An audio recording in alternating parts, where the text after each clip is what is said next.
Good afternoon, ladies and gentlemen, I'm John. I'm Claire. This is Benny, a true nerd, and welcome back to Rome Total War, the Seleucid campaign, live stream, very hard thing. I generally call it Rome Total War, the live stream, really. That's the distinctive part of it, it's live rather than Seleucids. The Seleucids are distinctive because they get everything and they have their best army in the whole flipping world. Right, let's just quickly lay things out for Claire, make sure everything's where it should be.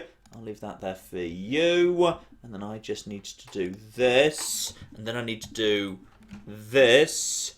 And then there should be, yeah, there should be noise and everything. Not a huge amount of noise. I always take it carefully. I'm saying I'm seeing the noise. I haven't checked the noise for my notes. What are my audio levels? Where's an army? Don't have any armies. That's a problem. Right. Okay. That's slightly louder for me. Slightly louder for me. Hang on. I'm going to click on that guy again. Hello. No, say something. There we go. I think that's about right. Right. Is everyone immediately complaining, oh, your volume's too loud, you fool? Or is everyone saying, broadly, that's okay? Or is no one saying anything? That's a good sign. Let me just catch up with everything. Everything okay? Yeah, everything's okay. People are saying hello. There's a lot of elephant emoji. People are asking about Tabby, etc., etc. People are asking for a... There are some people asking for a quick recap. Yep, don't worry, we will give a quick recap. So, we're on the Seleucids. They are a big Middle Eastern sort of empire that are culturally Hellenic. Basically, what's happened is, because they start right here, down on the minimap, they kind of start with this sort of territory. You eventually get dogpiled from every angle. So what we've kind of decided to do here is, I'm basically barreling south as fast as I can. And the reason that I'm just basically barreling south as fast as I can with my main army of Demetrius right here is because if I can basically knock out Egypt really early on and also potentially knock out the one big Parthian territory, because it feels like Parthia should have loads of territory, but they don't. Arabia's just like, I think it's the biggest province in the game actually in Rome Total War. Arabia like covers like all this territory, it's huge. So if I can just basically knock out Parthia in their little town down there and then eliminate Egypt, then actually, and we can do that before Pontus or the Armenians decide to come and inevitably attack us in Hatra or whatever, then actually we might be in pretty good shape, all things considered. Though I had a spy heading in that direction.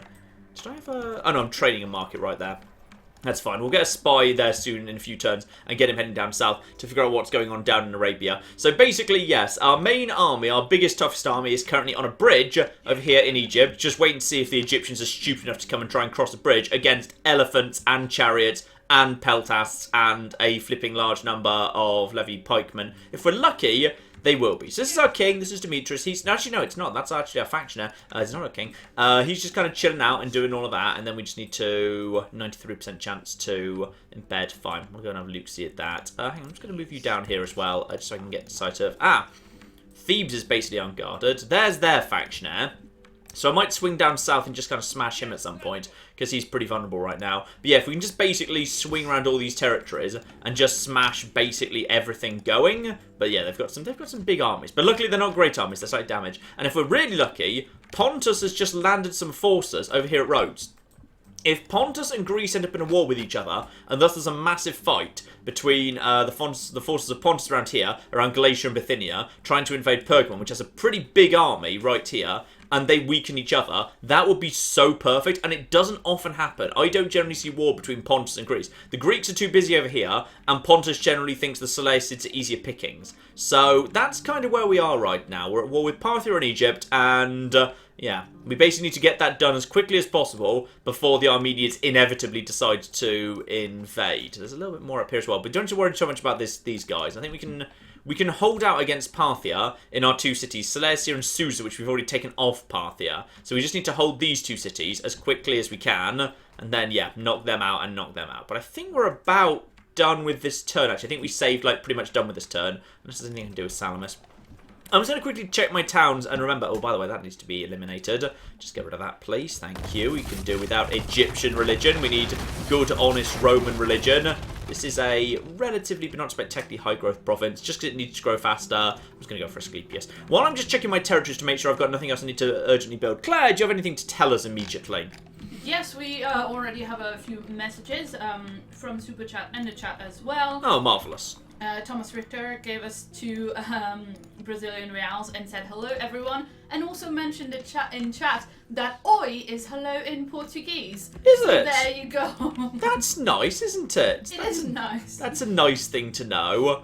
Also, a shout out to Sir Roderick Quincy Font on the bottom, the magnificent High King of Australia, who gave us $2 Australian and said, "Morning everyone," and struck out the good in good morning, presumably because it's stupid o'clock in Australia. What time right is now. it? Actually, how many time zones does Australia have? It has 3, doesn't it? Does it have 3? It's quite a big country. It feels like it should have 3. Yes, I think Australia's quite big. Yeah, it's moderately big. Like, you could fit the UK in it, like, twice, maybe even 3 times. Isn't it? Not more than that? I think quite a bit more than that. Okay, Japan's well, big. I'm not Japan's sure. bigger than people think as well, because Japan's got like just because it's next to China, which is even stupidly bigger. But Japan's actually really big. But it's mainly mountainous, which is why it's not that populous, because it's not exactly the most inhabitable place in the world. It's very mountainous, like Greece. I once wrote a really interesting essay on the topography of the Latin Valley versus Attica and like mainland Greece, and how the literal physical geographical topography of the land influenced how politics developed. Which I thought was really interesting. Because like a big wide open base means like basically armies can go wherever they want, which kind of therefore skews towards everyone merging together and confederating, because it's You've got chocolate orange rolls somewhere. Those are for the break. Claire started eating the snack. She hid them. She hid them in a bag. They're not open. This is a different chocolate bar. This is my snack for after my... This is part of my meal. Okay, that's acceptable. That's acceptable. That's okay. You can stop yelling boo at Claire, which I'm sure you've all started doing. Yeah, at the point totally have. at the point at which Claire started stealing the snacks and hiding them in a bag. Okay, fine. Claire is forgiven. Claire is forgiven. We will no longer. We no longer. Anyway, a shout out to Lead Ale, who gave us $20 and said, "First time I've made it for the start of a stream. Hyped. Claire, when are you making John an honest man?" Well, gee, I wonder when I'm doing that based on the previous commentary a minute ago. Where I was falsely accused. Not falsely accused. I thought I thought it was accurate. Alright, but Occam's razor, is it more likely that I'm gonna secretly steal the stream snacks or just will have bought more chocolate for myself? Okay, fair enough. There you Occam's razor, which is slightly smeared with chocolate at this exact moment in time. Right. Okay. Sidon is okay. Anything else to shine this turn? We've got a few more, but we can... Let's end the turn. Let's see what anyone else does here. We've got... Right, they have been stupid enough to do it. Marvellous.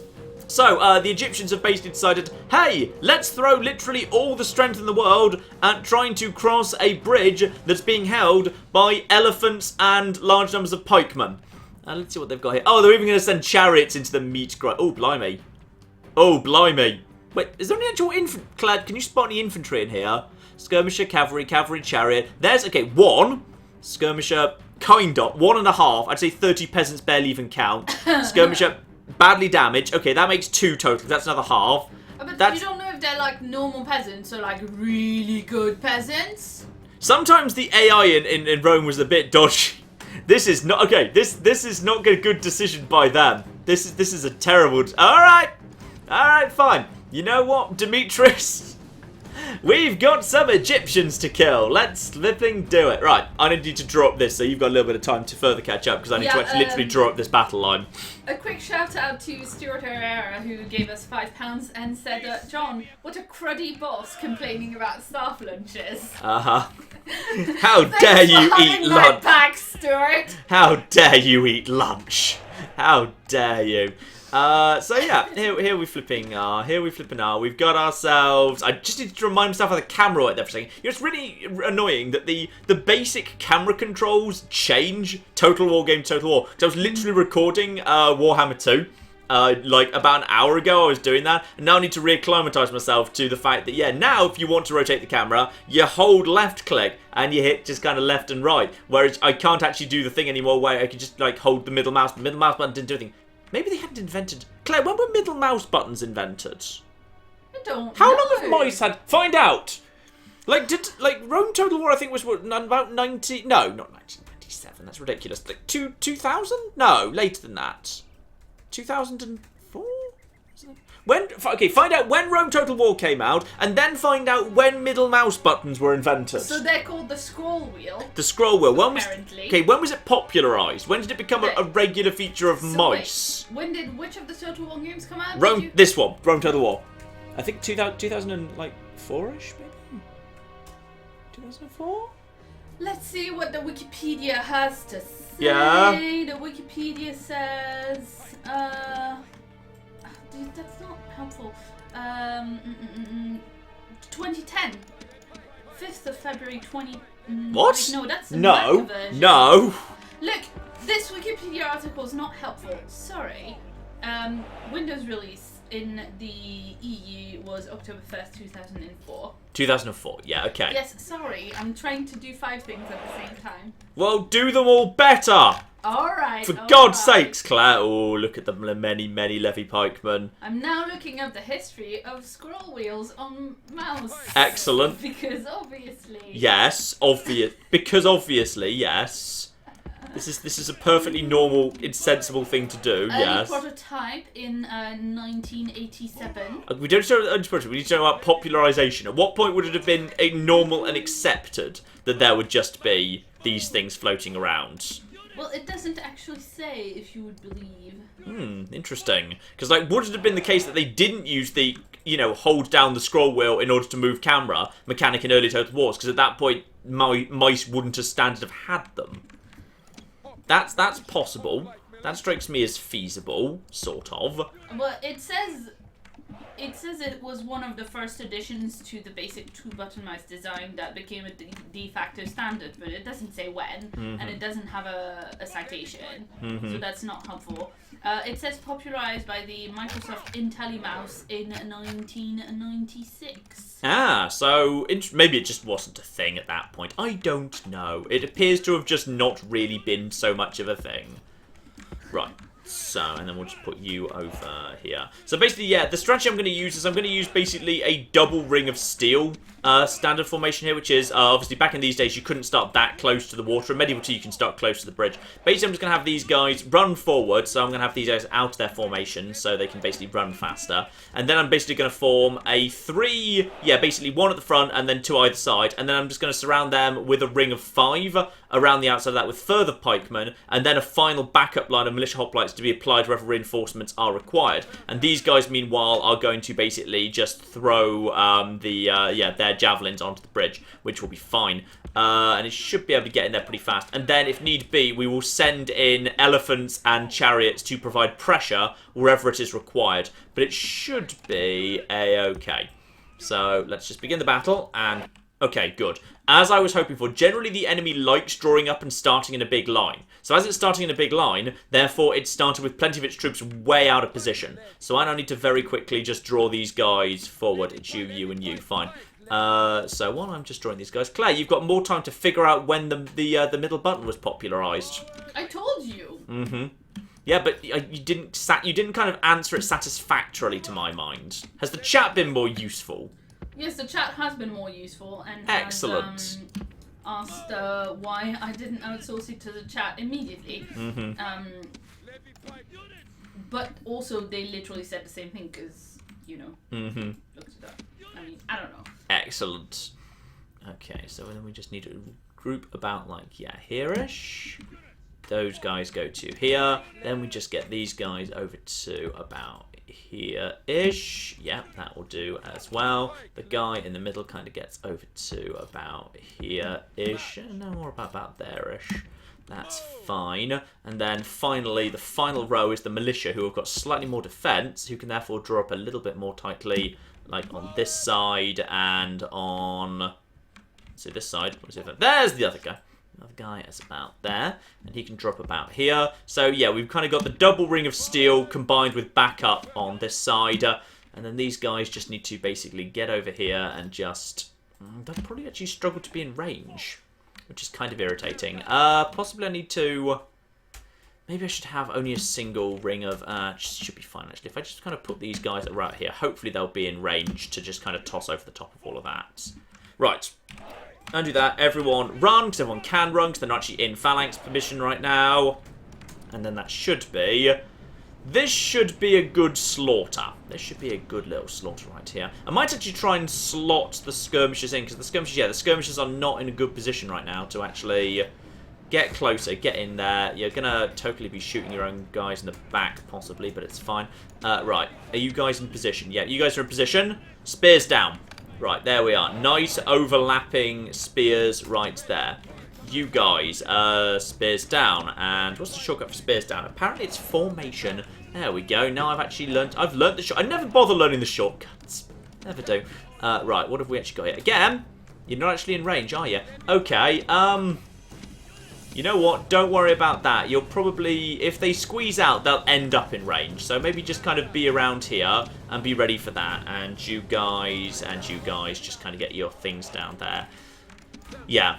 I think it's probably, when you've got this many phalanxes and this many pikemen, it's safer just to basically say, screw it, we're just going to have this formation, and the skirmishers will start getting involved if the enemy starts pushing through. If the enemy's incapable of pushing through, it doesn't matter. Those are heavy chariots, not that. Those are slingers. Slingers might be able to start actually, yeah, they should be able to cover this distance, so slingers might be a little bit on the annoying side. Those are slingers. They are not firing right now, but could start being annoying at some point. But for the moment at least, they're just drawing up. Fine. Claire, you've got another moment here while these guys are all drawn up for a second. Yeah, we've got a few messages in the chat about the battle. Jeff says, just put a unit. Yeah, there we go. Oh, here we go. Oh, the chariots have decided to go first. The chariots, in come the chariots. Say hello to chariots. Oh, chariots. I like watching chariots go down. I think these guys are slightly struggling to keep their spears down. Just aggressive. Yeah. Chariots.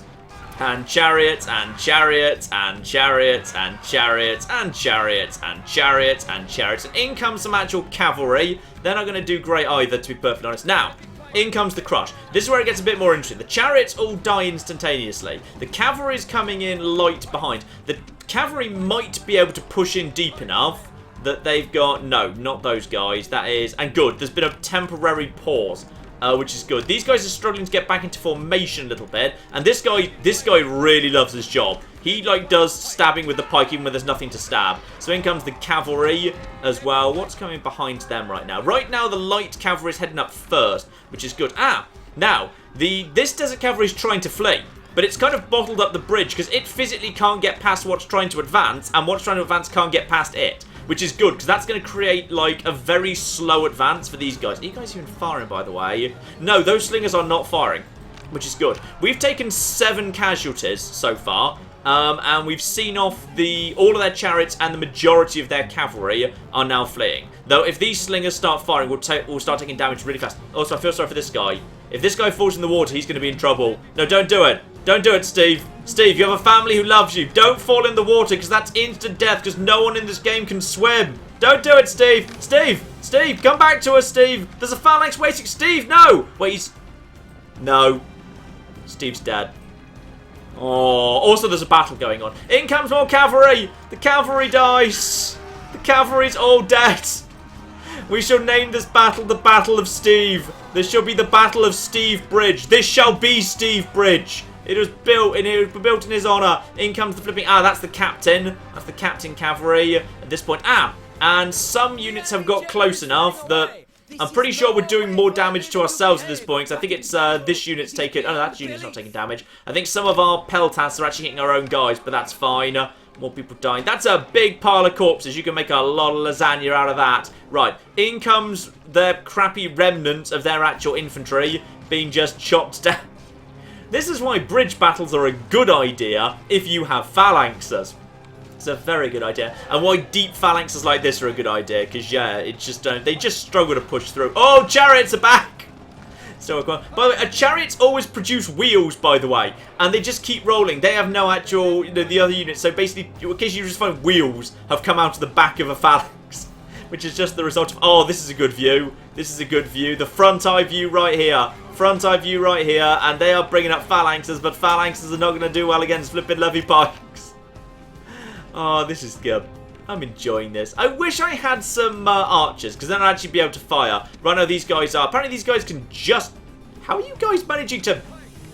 Okay, apparently these guys have just got a shot with the javelins, which is really nice. I'm not sure quite how they actually have that shot, but apparently something's just in range. So that's nice. Loads of fire coming down over there. No need to worry about anything else just yet. The slingers are still not doing a thing, which is beautiful. We'll send the elephants over to deal with the slingers as soon as the actual main army is taken care of. I think there's more... No, that's more cavalry. That's just beautiful, beautiful cavalry. And yeah, anything that vaguely gets close to the side of this phalanx gets immediately destroyed by these guys. And the enemy general is indeed running away. What's actually left?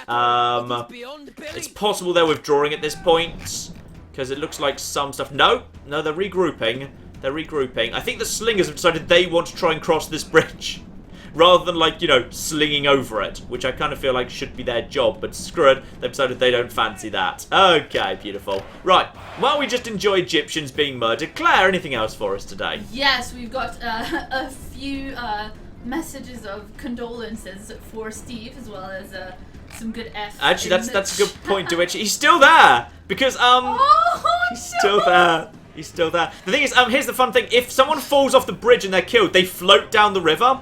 They actually float away, which is, it was actually something that I think they took out after Rome. I never remember seeing it in a subsequent War game, but literally, like, look, if we go down here, this is downriver of the bridge. The bridge is over there, and literally there's just, like, you can just watch the corpses floating away. Which is really morbid, but I thought it was really cool, and I don't remember it ever showing up again in a Total War game. Just one of those things Rome had that was amazing. But if they, like, died sufficiently close to the water, they didn't, because they were caught on the ground. And isn't that lovely? So, he's there. There he is. So, shout out to Tree Shaker Tucker, who gave us... What do you mean, anyway? Claire, Steve's dead! Look at him! I know! I'm trying to read the messages of condolences from our bereaved chat room. We haven't even had a moment's silence. It's Remembrance Sunday, you insensitive monster! Remembrance Sunday... This is it. We're inventing Remembrance Sunday early in honour of Steve. Yes, go on with the messages of remembrance here on Remembrance Sunday. I realised when I was playing, it's kind of insensitive of us to be playing Rome Total War on Remembrance Sunday. It's kind of insensitive, but never mind. Carry on, Claire. Is the holiday always on a... Is like the celebration... Yes, Remembrance Sunday's always on a Sunday, Claire. Well... It's not... I've also got an update on where the Pope shits. It's in the Catholic toilets, Claire. It is. I'm sorry, but it doesn't make sense for Remembrance Sunday to be like the day of remembrance to be a fixed day of the week rather than a fixed date, which should be the 11th. True, there is. It is. But we also Right. we have Remembrance Sunday on a Sunday, so we can all so we can get on with it when there's nothing else going on. Yeah, well, the 11th of November is a bank holiday in France, so we don't actually need to have like a special Sunday for it because we don't work whatever day it is. Because we have way more bank holidays in the UK. As I am well aware, but luckily I don't have to honour any of those when it comes to you because you're in England, which is great. Sad face. Anyway, shout out to Tree Shaker Tucker who gave us £2 and said, "Alas, poor Steve." And also to Thomas Richter who gave us 2 Brazilian reals and said, "No, Steve." And also earlier had given me 5 Brazilian reals and said, "More phalanxes, more good," which I think we have just proved now. Try Matthias gave us $5 and said $5 to start the Steve Memorial Fund for Swimming Proficiency. Oh, right. I think they're trying to run this point. I just want to also give a special note to these Nubian spearmen who, after everyone else was clearly already trying to withdraw from the battlefield, continued walking across the bridge to basically defend their actual former friends. They basically blocked up the bridge so I couldn't pursue with cavalry. So, there's been heroes on both sides. There's been heroes on both sides. There's been those Nubian spearmen on the Egyptian side, and on our side, there he is, Steve. Steve, who could not bear the horrors of war. He just couldn't bear the horrors of war. Very sad.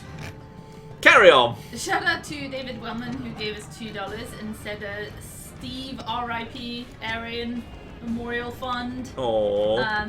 And shout out to Dionysus of Babylon who said in the chat, "Get Claire a union." Claire doesn't get a union. Claire doesn't get a union. No. But No. I want to be in a union with Tabby. That would be so great. You can be in an informal union with Tabby. Highly informal. Anyway, shout out to Nathaniel who gave us $2 and said glory to the Johnite Empire.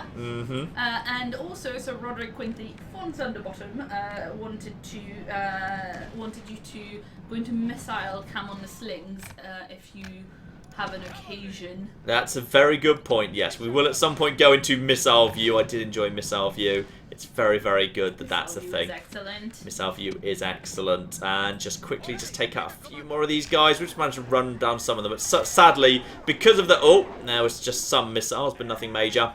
Yeah, owing to the heroic sacrifice of the Nubian spearmen, quite a bit of that force will make it back to the city.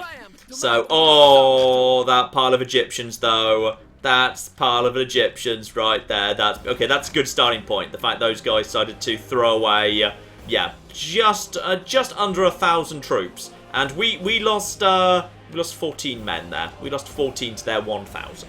Now I have an incredibly urgent message from Charlie Melville, who gave us $5. Of course. And said, my roommates and I are watching this together and ordering in lunch. Tell Ricky that we should get pepperoni and bacon pizza with extra cheese. Ooh, that does sound good. Ricky, pepperoni, bacon, and extra cheese. Yeah.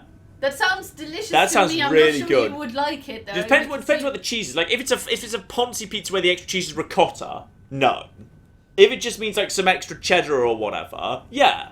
Yeah, I don't think you'd have, like, super Ponzi cheese on a pizza that already has, like, pepperoni and bacon. Yeah. That strikes me as reasonable. This is an interesting opportunity.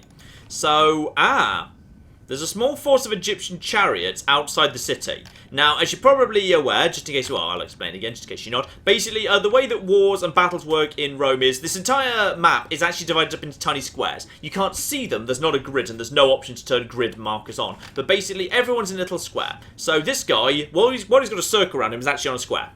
So this point next to him, I can't move him to here because that's too close to that, but this here next to him is a different square. Then down here, that's a different square, etc. And, you know, this is filling up one square, and this city's filling up one square, so therefore you can't stand on that unless you actually own it.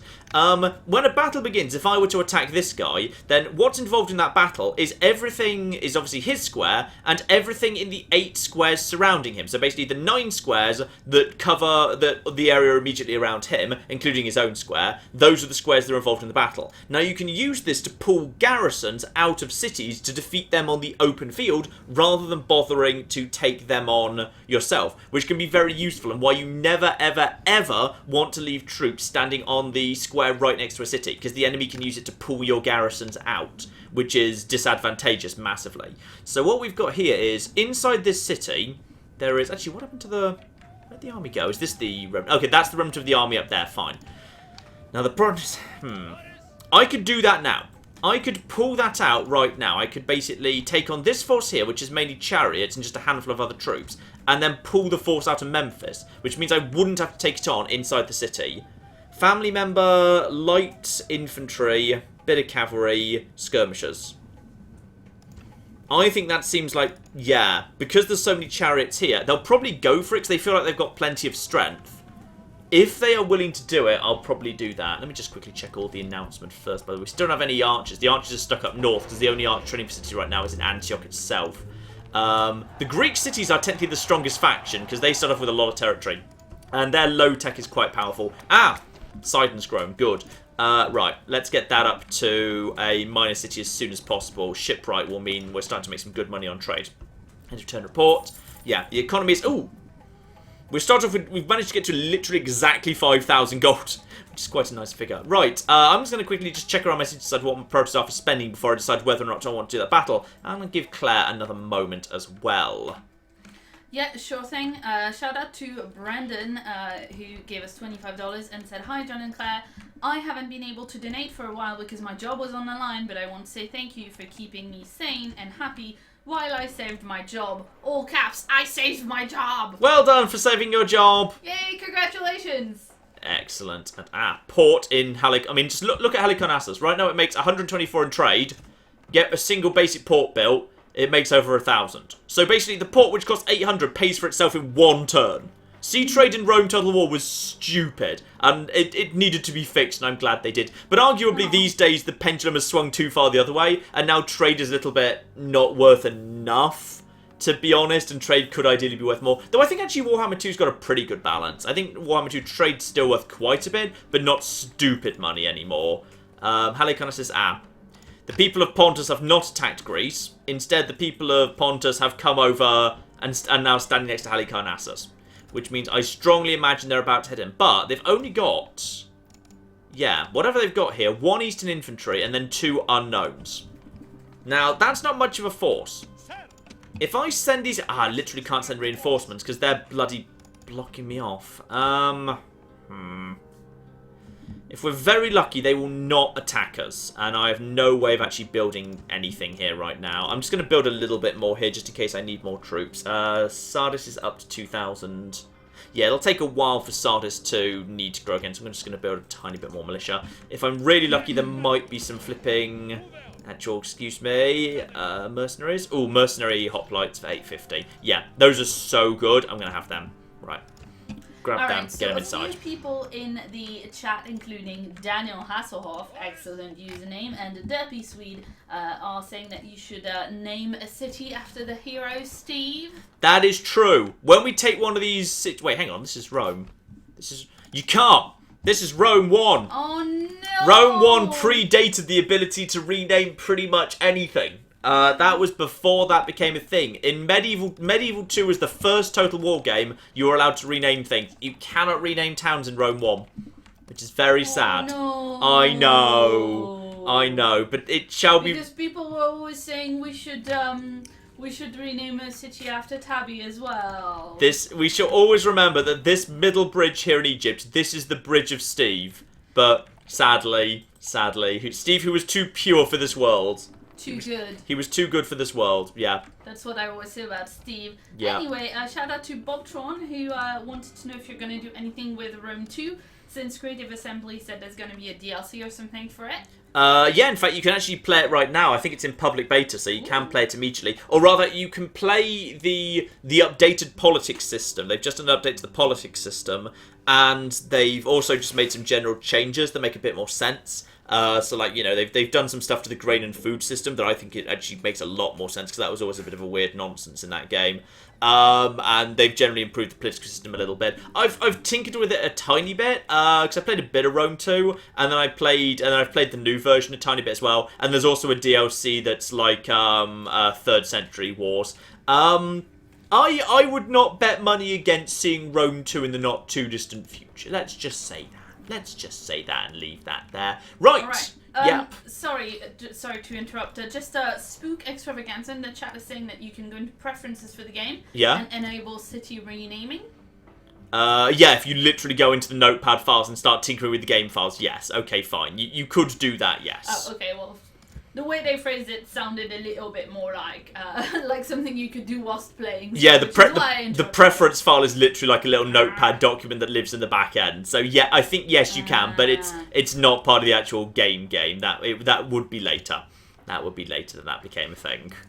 Anyway, we all know that Steve is the king of like every city in our heart. Anyway. We know, yes, that is true. That is very true. In fact, I should not build that there. That's a real waste of money right now. I should just build a basic temple there and focus on Antioch.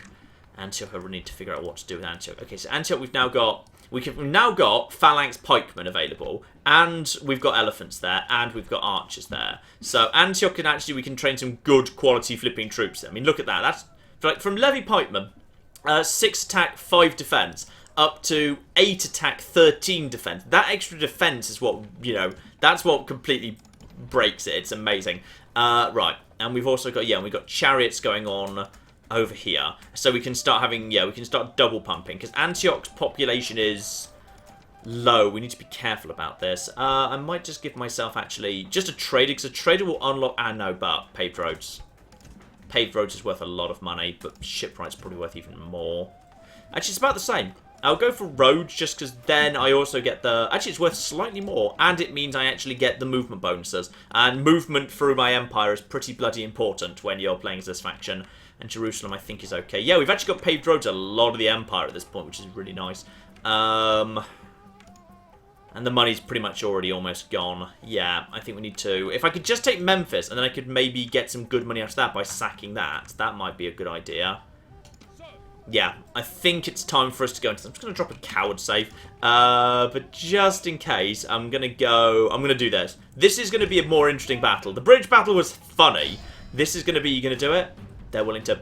Wait, what? Oh, he's 1 hex too far south, and he's still willing to... You're willing to do this? Are you 100%? Alright. Also, really, the game's saying it's only 2 to 1. 2 to 1. I guess technically the game does say, you know what, Egyptian Chariots are good units. And yeah, they are good units. They're not good enough to go up against flipping Levy Pikemen, though. So, that's kind of a shame. I was hoping we'd be able to just pull that force out of the city. But no, he's one square too far south. So he can't pull the troops out of the city. So it's kind of a shame, actually. But screw it. I'm just going to quickly draw up a fairly boxed up line. And then, actually, we're probably just going to box in for this one. I'd say boxing is probably the best strategy on this occasion. And I'll just use the hoplites for the side. While I'm just drawing that up, Claire, you can have yourself another moment. Yeah, shout out to Mirrors and Stuff, who gave us £25 and said, speaking of Australia and how many times you can fit the UK into it, it's less that these places are big and more that the UK is quite tiny. Boo! Shout out to John Pitcher, who gave us £5 and said, hi, John and Claire. Last time on the stream, I said how my dad was in hospital. He's out now, but still got more operations ahead. Thank you for cheering me up. Oh, good. Glad to hear it. Yeah, and good luck for next few operations. Absolutely. Happen.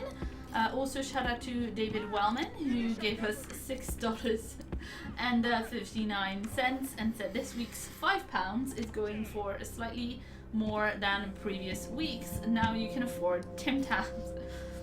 Your only dilemma will be deciding between dark chocolate and caramel.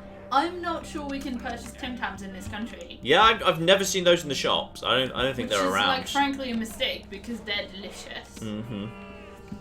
And I was taught the art of the Tim Tam Slam by an Australian friend. The Tim Tam Slam? Yeah, it's where you, like... This sounds like a weird sex thing. Well, I mean, it's good enough that... Anyway, never mind. Whoa, You take a Tim Tam... Whoa. It's just got weird. You take a Tim Tam and you... I don't want to know what you do with the Tim Tam. This is like the Australian biscuit game, and I don't want to know. Oh dear. And then you drink coffee through your Tim Tam. Uh-huh. And then you make noises that maybe are not very appropriate because it's delicious. Oh dear. Oh flipping dear. Hang on, is one of them coming up there? Wait, what the? You've drawn up one hell of a weird line. It's because Chariots technically fill up so much bloody space. They've drawn up a really weird line here. Right, let's just go up to these guys and see what we can do. I'm just going to slowly move these guys forward. We just need to basically I just need to draw up the Chariots. See if we can just draw them in. That's fine. There we go. Right, I'm just move forward. Carry on, Claire. Shout out to David Ziegler, who gave us $5. And hello, David. Hello, David. Sorry we killed you last live stream. Yep. Is participating in the Steve Memorial Fund. They're saying, R.I.P. Steve, with these sestercius, I started the Steve Memorial Fund. I think we can merge that with the Steve Memorial Fund for swimming proficiency. Yeah, that seems reasonable. Oh, flip, I think they're going. I think they've decided this is a stupid idea. Oh, flip.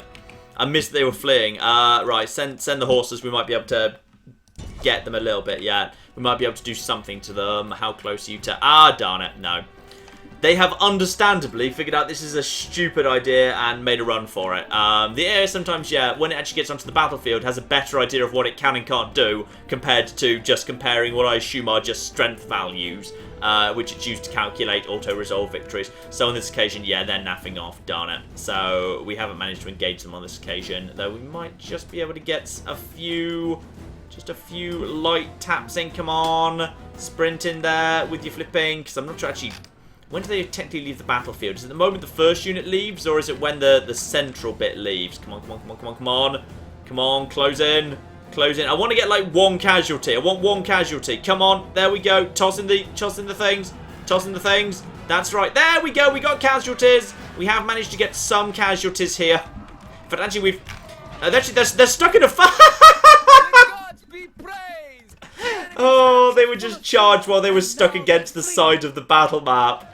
If you can engage someone against the side of the battle map, they literally pressed into it. And now my horses can't leave the battle map, and some of them are kind of being pushed back. What the bloody hell? I think they've managed to get away. We can't... Oh, are you tossing... You can't toss things outside of the battle map. Okay, well, you did on that occasion. Right, well done. Well done, everyone. Good job. Good job all round. Just literally pressed inside of the map. I think we're... Wait, why haven't we won? I feel like we should have won. Have we not won? Who else is here? God be praised. This victory there we go, thank you. Like us. I was wondering who's... I think someone got, like, stuck between two horses but wasn't being killed by them. Well, we've killed 109 of them. We've weakened a desert axeman. That's fine. Those guys can be dangerous if they come up against phalanxes. That's not the worst thing in the world. So, where are we right now? Where we are right now is... Ooh. This is interesting. Presumably you've just picked up a... Yeah, you're now superior commander. Those guys are now in there. Fine. They've backed in there.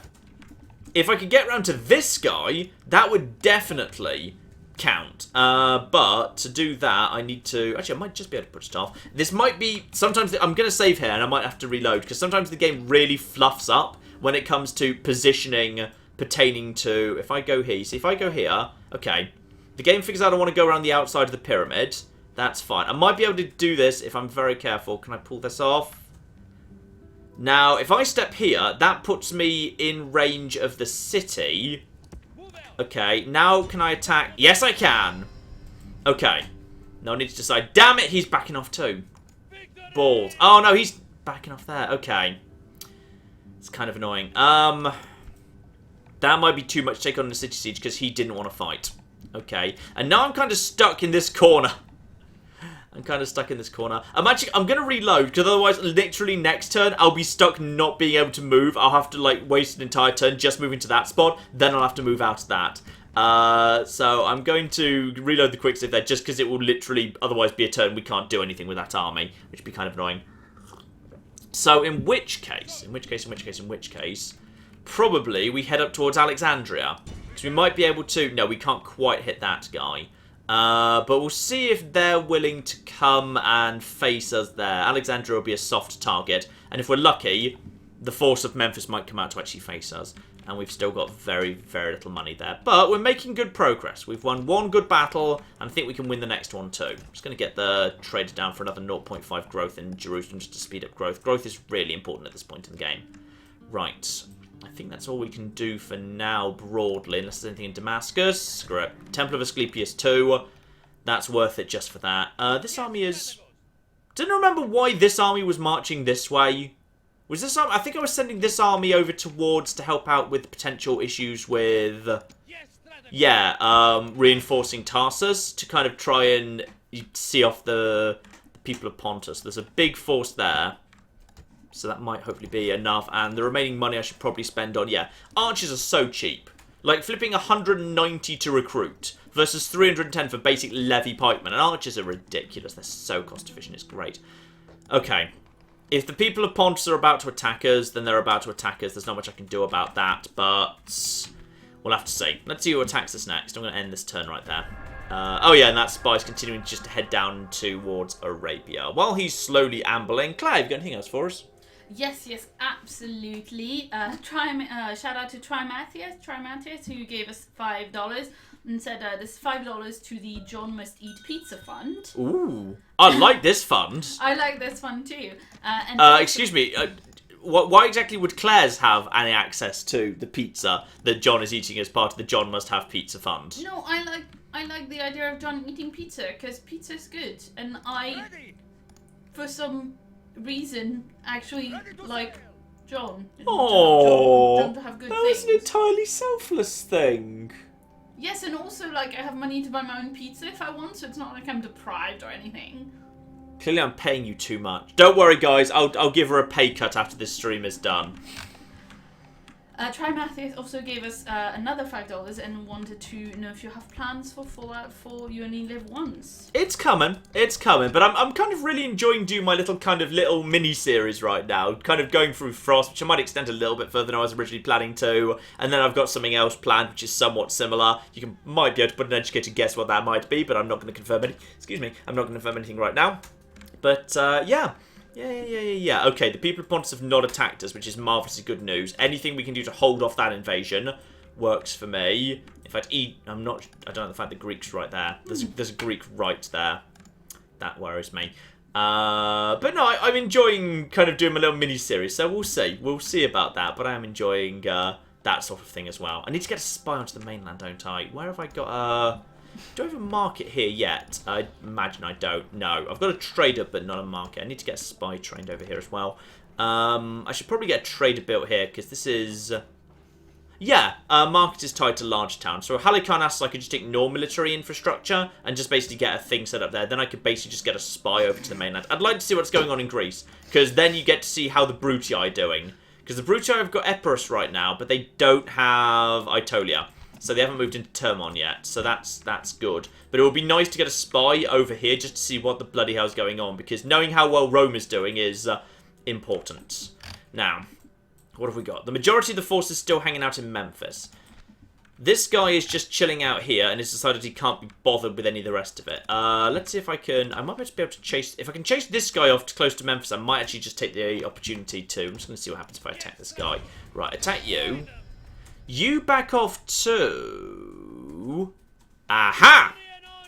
Right, okay. Screw Alexandria. So, this guy's fallen back, but I assume wasn't allowed into Memphis because Memphis is full. So therefore had to pause just outside Memphis. If I could chase this guy off... Actually, I could just take both of them out immediately. This would be a big force to take on, but the force here is... It's flimsy, isn't it? This is going to be a big battle, but I think we could have that just by boxing up and just letting them... I mean, there's one set of archers. Scrappy stuff, nothing major. Then some camel archers, not going to do much. Desert cavalry, desert axemen. Yeah, only one set of archers is not that much at all. What else do we have here? And we've got the elephants and we've got the chariots, and they don't have much. Actually, they don't even have that much in the way of... They don't have that much in the way of phalanxes, which would be a really, really good thing for my chariots. Not that many phalanxes at all. My chariots could get in there and do good work. Right, again, I'm just going to drop a save here, because, like, movement, you can come up with unintended consequences. I'm just going to see if I can chase this guy off. Because if I can chase this guy off... Actually, even if I can't, this is probably the optimal approach. Yeah, he's willing to do that. So, what we've got here is... The first force I'm taking on is the force which arguably I'm most concerned about. Because it's got bowmen, it's got the best actual phalanxes on the field. So basically I can just go forward and I can eliminate them before they're actually a problem. That's absolutely fine. So the bowmen and the phalanx are taken off the field. The secondary force, which will be coming from the south, will be this force, which is the scruffy force, the survivors of the Battle of the Bridge of Steve. So honestly... Not much to worry about there. It's scruffy, it'll collapse pretty quickly. Slingers might be a bit annoying, but it will not be a big problem. Then coming from the very southeast of the map is the main force. The main force from the city of Memphis, which we want to be able to destroy as far as possible, because anything that dies here we don't have to fight in an actual battle. Now they've only got, I think, 2 phalanxes. So my chariots could do excellent work. What do we know about you, by the way? Nothing major, you're young, you've barely got any traits at this point. Right. This is going to be an interesting one.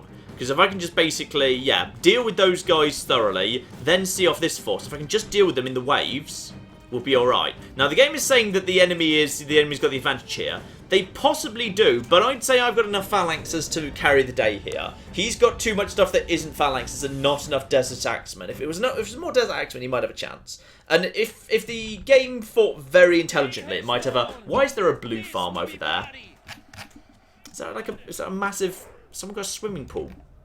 Got a massive... It does look like someone's got a massive swimming pool. What is this?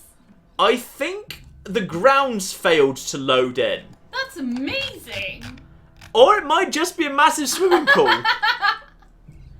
Can No, you... that's the sky! That's the sky! There's clouds! Okay, I was gonna say, like, can you possibly get a unit in the massive swimming pool and then removes all the little ladders so that they have to die swimming in circles? You see, what's supposed to be happening here is this is a farm with an irrigation system. Because there's a pond here, and then there's all these ditches. So it's supposed to be like a field and a field, but the crops have failed to load in. So we can actually see, we can see underneath the field, and underneath the field is sky. That is just a hole in the world right there. Yeah, that's just a hole in the world. There's a hole in the world right there. I don't see that very often. It's kind of cute. Right, okay. Now, what were we saying before? Yeah, we've got over here as well. Let's just zoom over here. There's another big farm. A better farm. This farm doesn't have a hole in the universe in the middle of it.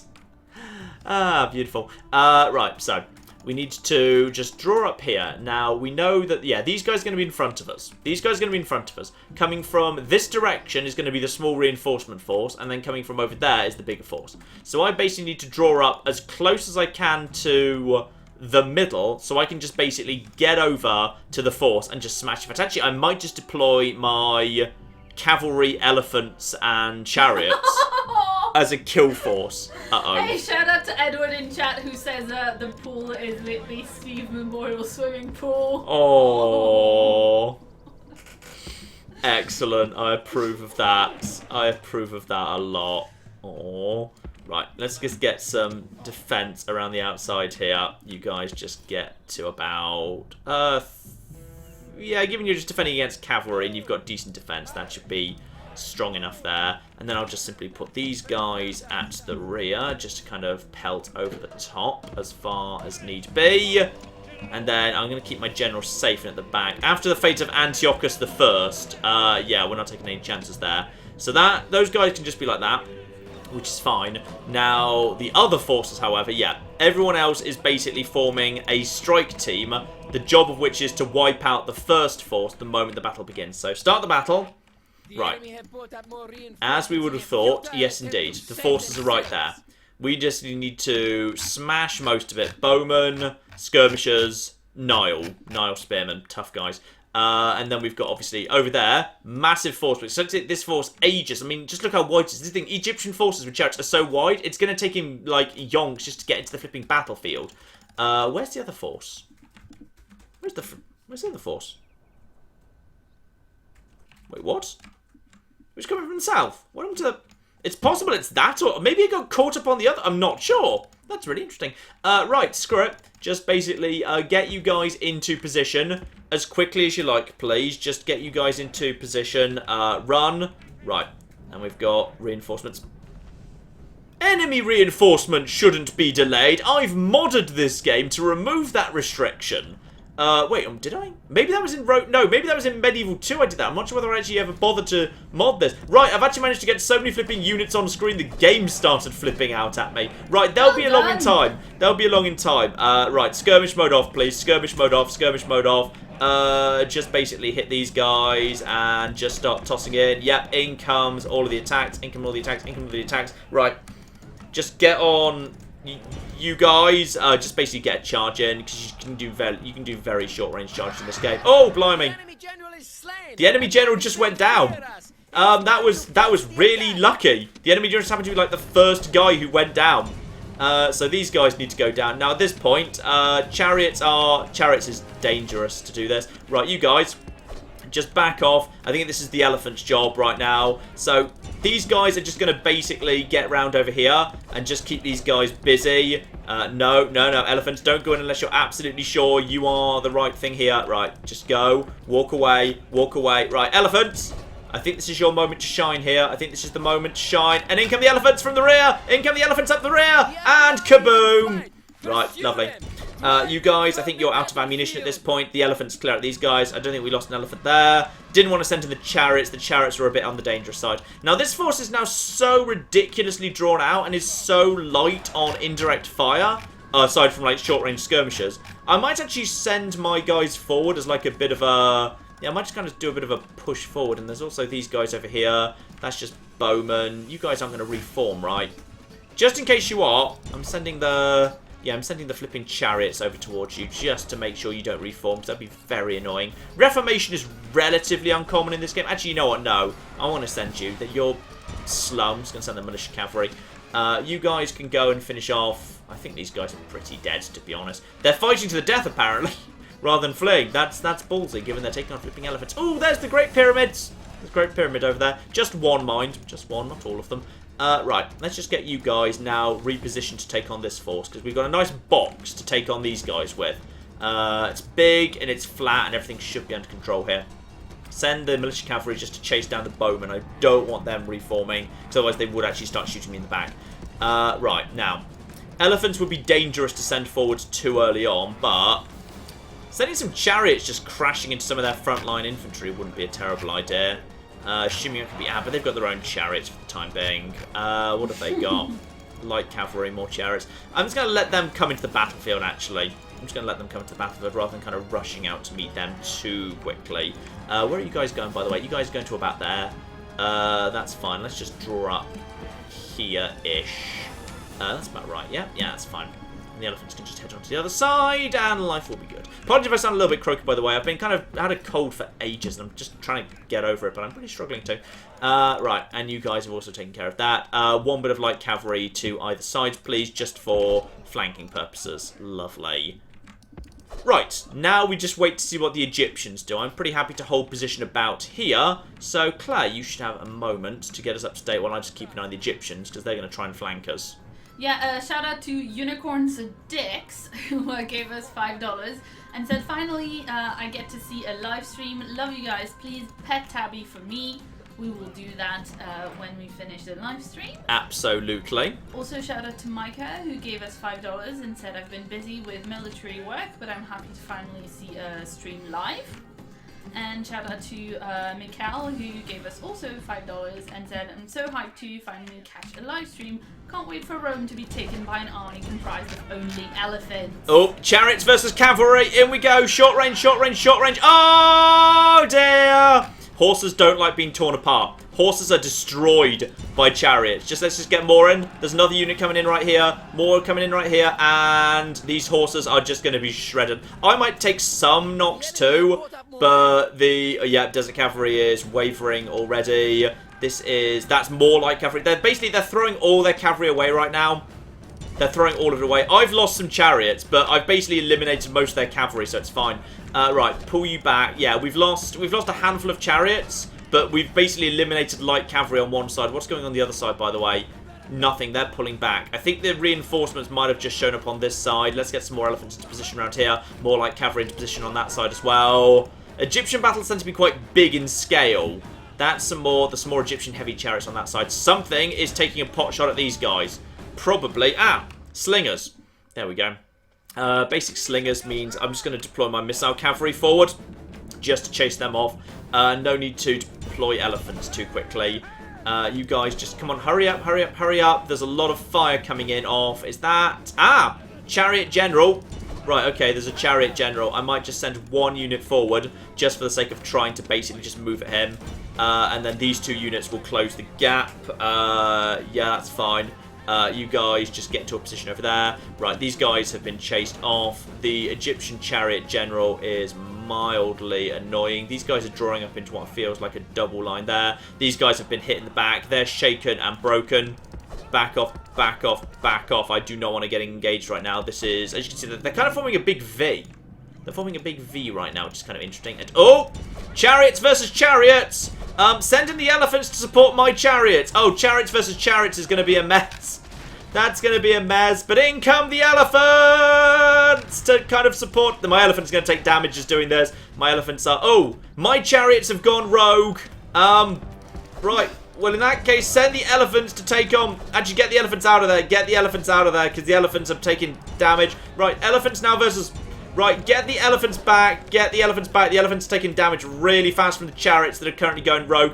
I'm going to use these damaged elephants to lead the camels into this particular phalanx. Camels have pulled back. And no, they haven't. No, they haven't. And now in comes that... Right.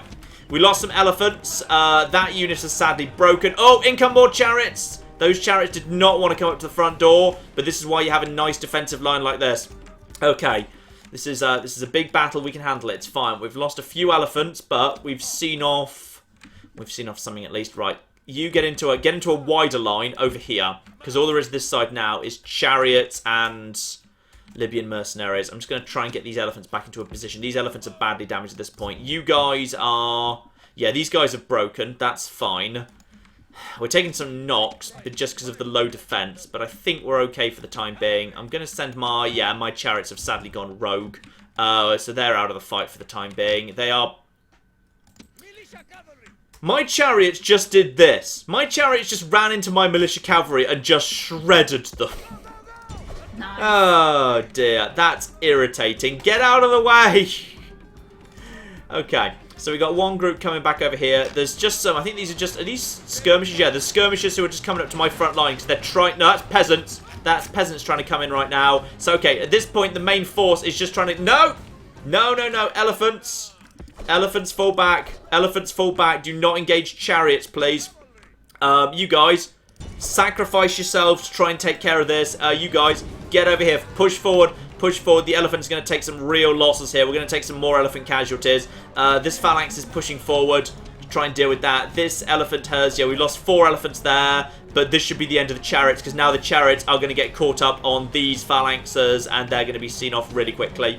Right, whatever's left... You are steady. These guys are just moving forward and forward and forward. What's happening on this side? What's happening on this side is... these elephants have gone rogue. We've got more rogue units. This is the problem with elephants. They go rogue. I think they've been hit by some skirmishers. So we've now got rogue elephants. I'm going to move my general away from the rogue elephants to make sure they don't kill, kill my general. But obviously we don't want to attack the rogue elephants. We just kind of hope they naff off. This is fine, and if they want to send flipping light cavalry against my elephants, that's fine. In comes heavy cavalry, and my elephants will also slaughter these guys. They've dropped from 90 to nothing. Not a single elephant was lost this day. Get this round here. Where are the elephants? Okay, the elephants have indeed naffed off, which is a good result. What's on this side? That's skirmishers. Time to send the elephants over that direction. Actually, don't want to send my king. I want to keep him back. There's a lot of damage just through flipping slingers and skirmishers going on here. I wish I had my chariots just slam into this, but I don't. I've got 1 unit of elephants remaining. These guys are firing in. You can see how much damage my levy pikemen are taking. They're strong units, but they are vulnerable to missiles, and there's a lot of missiles. Right. I'm sending... Is there anything tough here?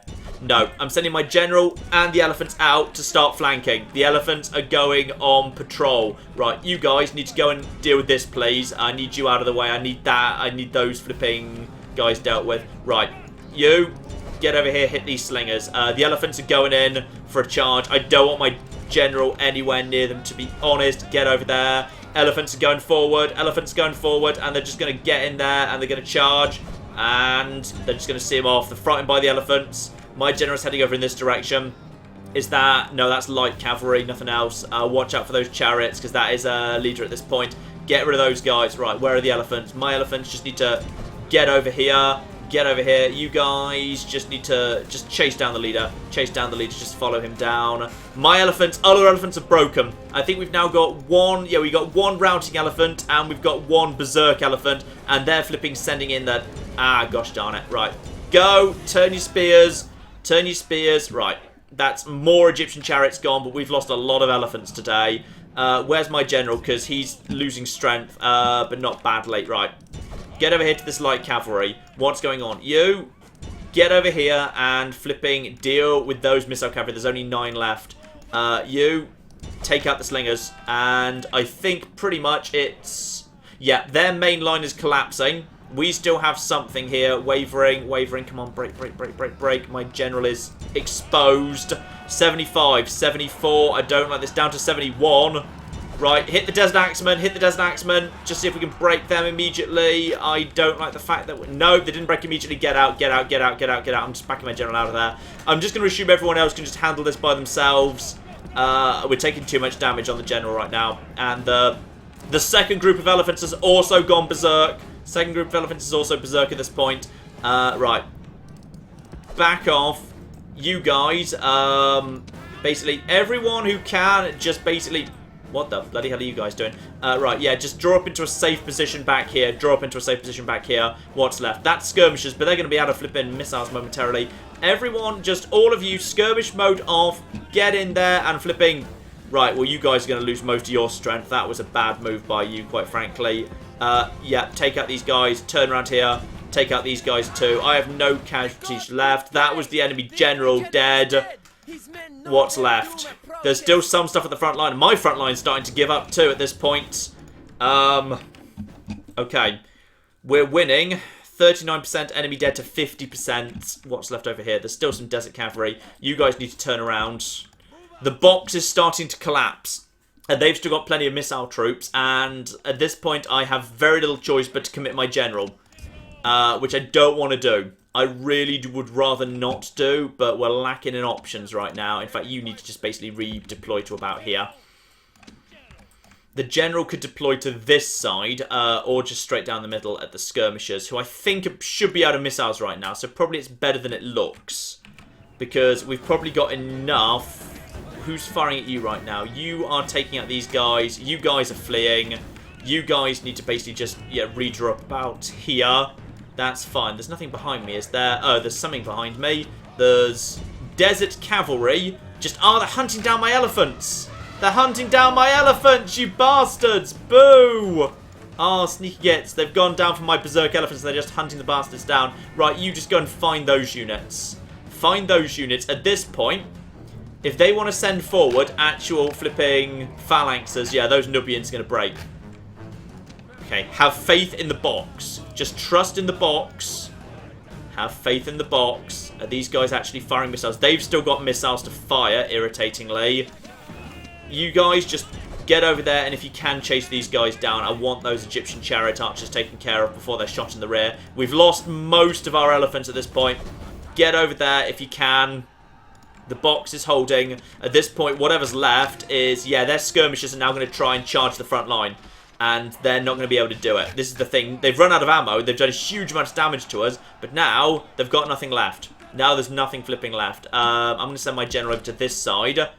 And he's just going to get over here and just, you guys start following this. My general needs to head north through these skirmishers, straight through the front line onto these guys. They're going to waver and break almost immediately. The phalanxes that are left are going over here.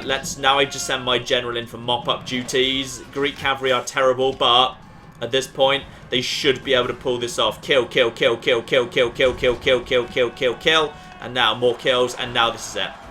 Now it's given up. Yeah, now they're giving up. That was looking dicey. Well, it still looks dicey. I've lost a lot of strength. Hopefully I'll recover some of it. And now what's really important is my general rides down like as much of this as possible. Especially when it comes to phalanxes. Like this Nubian Spearman 114 must go down. Because we cannot take these guys out in the city. Though my general is getting some really good experience from this, which is nice. But I've got no more cavalry left. So now whether I'm capable of now pushing on straight into the city or not really depends on how much I get back in, units that recovered.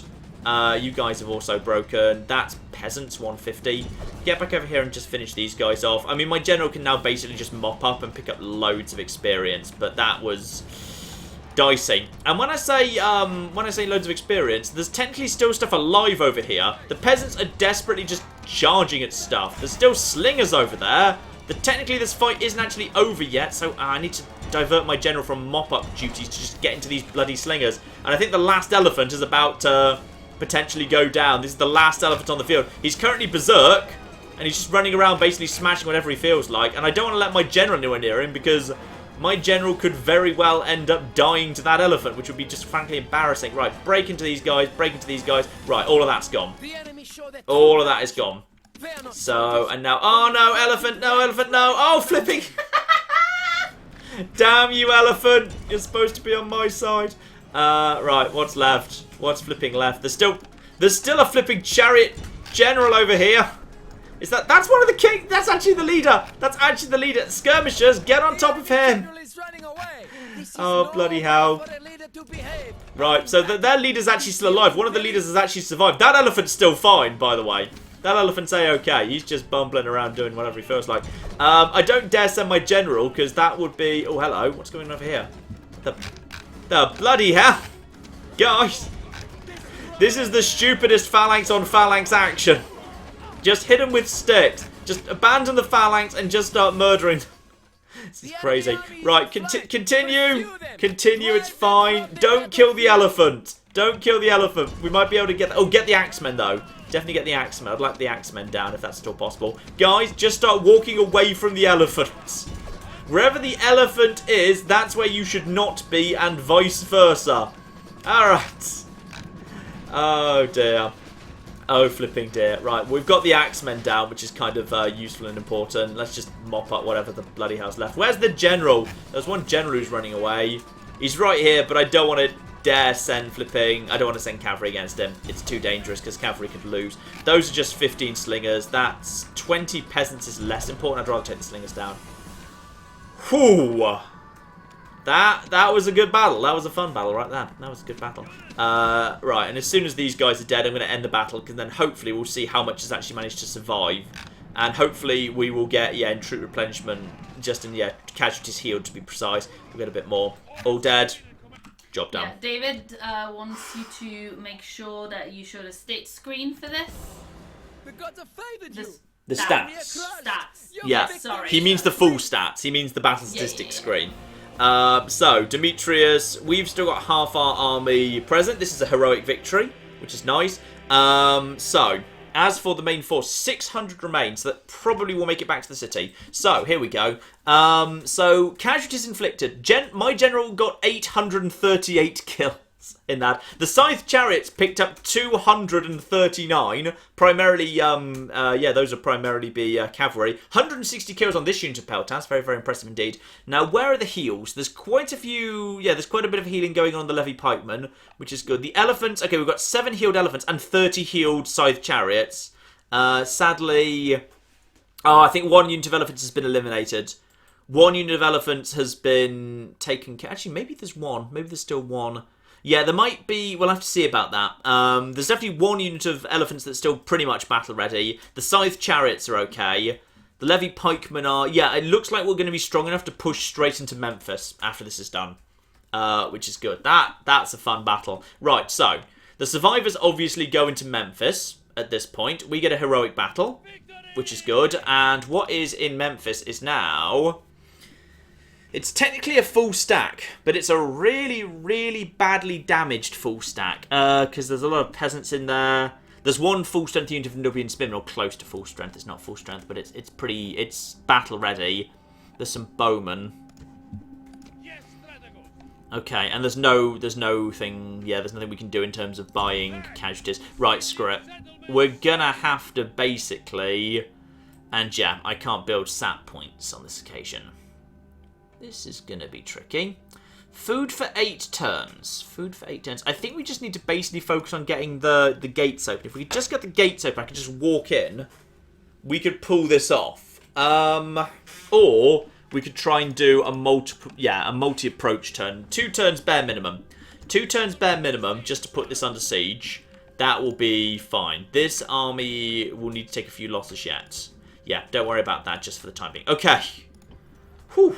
Big battle, big battle. Sorry, while I spend my money, by the way, because I've got 7,000 money. Claire, I'll give you a moment to catch up. Yeah, I just wanted to give a shout out to Decent Gamer in chat who says, Claire, you should tell John that I have an Excel spreadsheet open right now and I'm counting all of his mistakes and putting them on a data collection sheet. I'm not sure that's how Excel really works, but okay. No. But he's making a data set and then he can play with it. Mm-hmm. Oh, I'm sorry. I'm not sure there's going to be enough data points to analyse that in any meaningful way. Just FYI. Not going to be statistically relevant. Anyway, shout out to Walshmeister who gave us $5 even, and wanted to know, will we ever see the forgotten game Star Wars Empire at War or its well-known DLC with Forces of Corruption? Yes, I imagine you will. I have been thinking about putting that as like a series at some point, yes. In fact, it's kind of in consideration for the not-too-distant future, along with something... kind of similar genre-wise, but otherwise not too dissimilar. We'll have to have a think about that. And also, Blackleaf gave us $5 and picked up on a conversation we had earlier and said, you should tell us more about this Australian biscuit game. Look, A Tim Tam Slam is not a weird sex act, alright? It is on It sounds like it. It has a definition on Wikipedia, alright? And I did not have to go on Urban Dictionary to find the definition of this, alright? So that's what makes it, you know. That's what makes the difference. Anyway, I'm just gonna put a link to the Wikipedia article for Tim Tam Slam in chat. Excellent. I'm sending some reinforcements down to Egypt, by the way, just so I've got a little bit more. What's the fastest way to get there? Fastest way to get there will be, yeah, heading down south, fine. I'm just sending in just a few extra troops, which I might decide I'd rather wait for. Can you... Are you allowed to merge during this? Yeah, you are allowed to merge. You are allowed to merge during these moments. 122. One go. There's a levy pikeman unit of 1. Thanks to those peculiar numbers that happen to show up. So we've now got, yeah, a unit of 1 levy pikeman. He's in a phalanx of 1. He's not got many friends, unfortunately. He was the guy who decided not to, donate to the Steve Memorial Fund. Nobody likes that guy. Right, so we've got ourselves still another 3,600, and I can't do anything at Salamis right now. And there's no mercenaries to purchase, but hopefully maybe some will spawn in at some point. Just find a way to get into the city. Oh, I should have put the spy in. If I put the spy in, they could have opened the gates. Is that a better idea anyway? It might even be a better idea to break the siege and get the spy into the city next turn. Yeah, I might do that. I might actually break the siege next turn just to basically put the spy into the city. We'll have to see.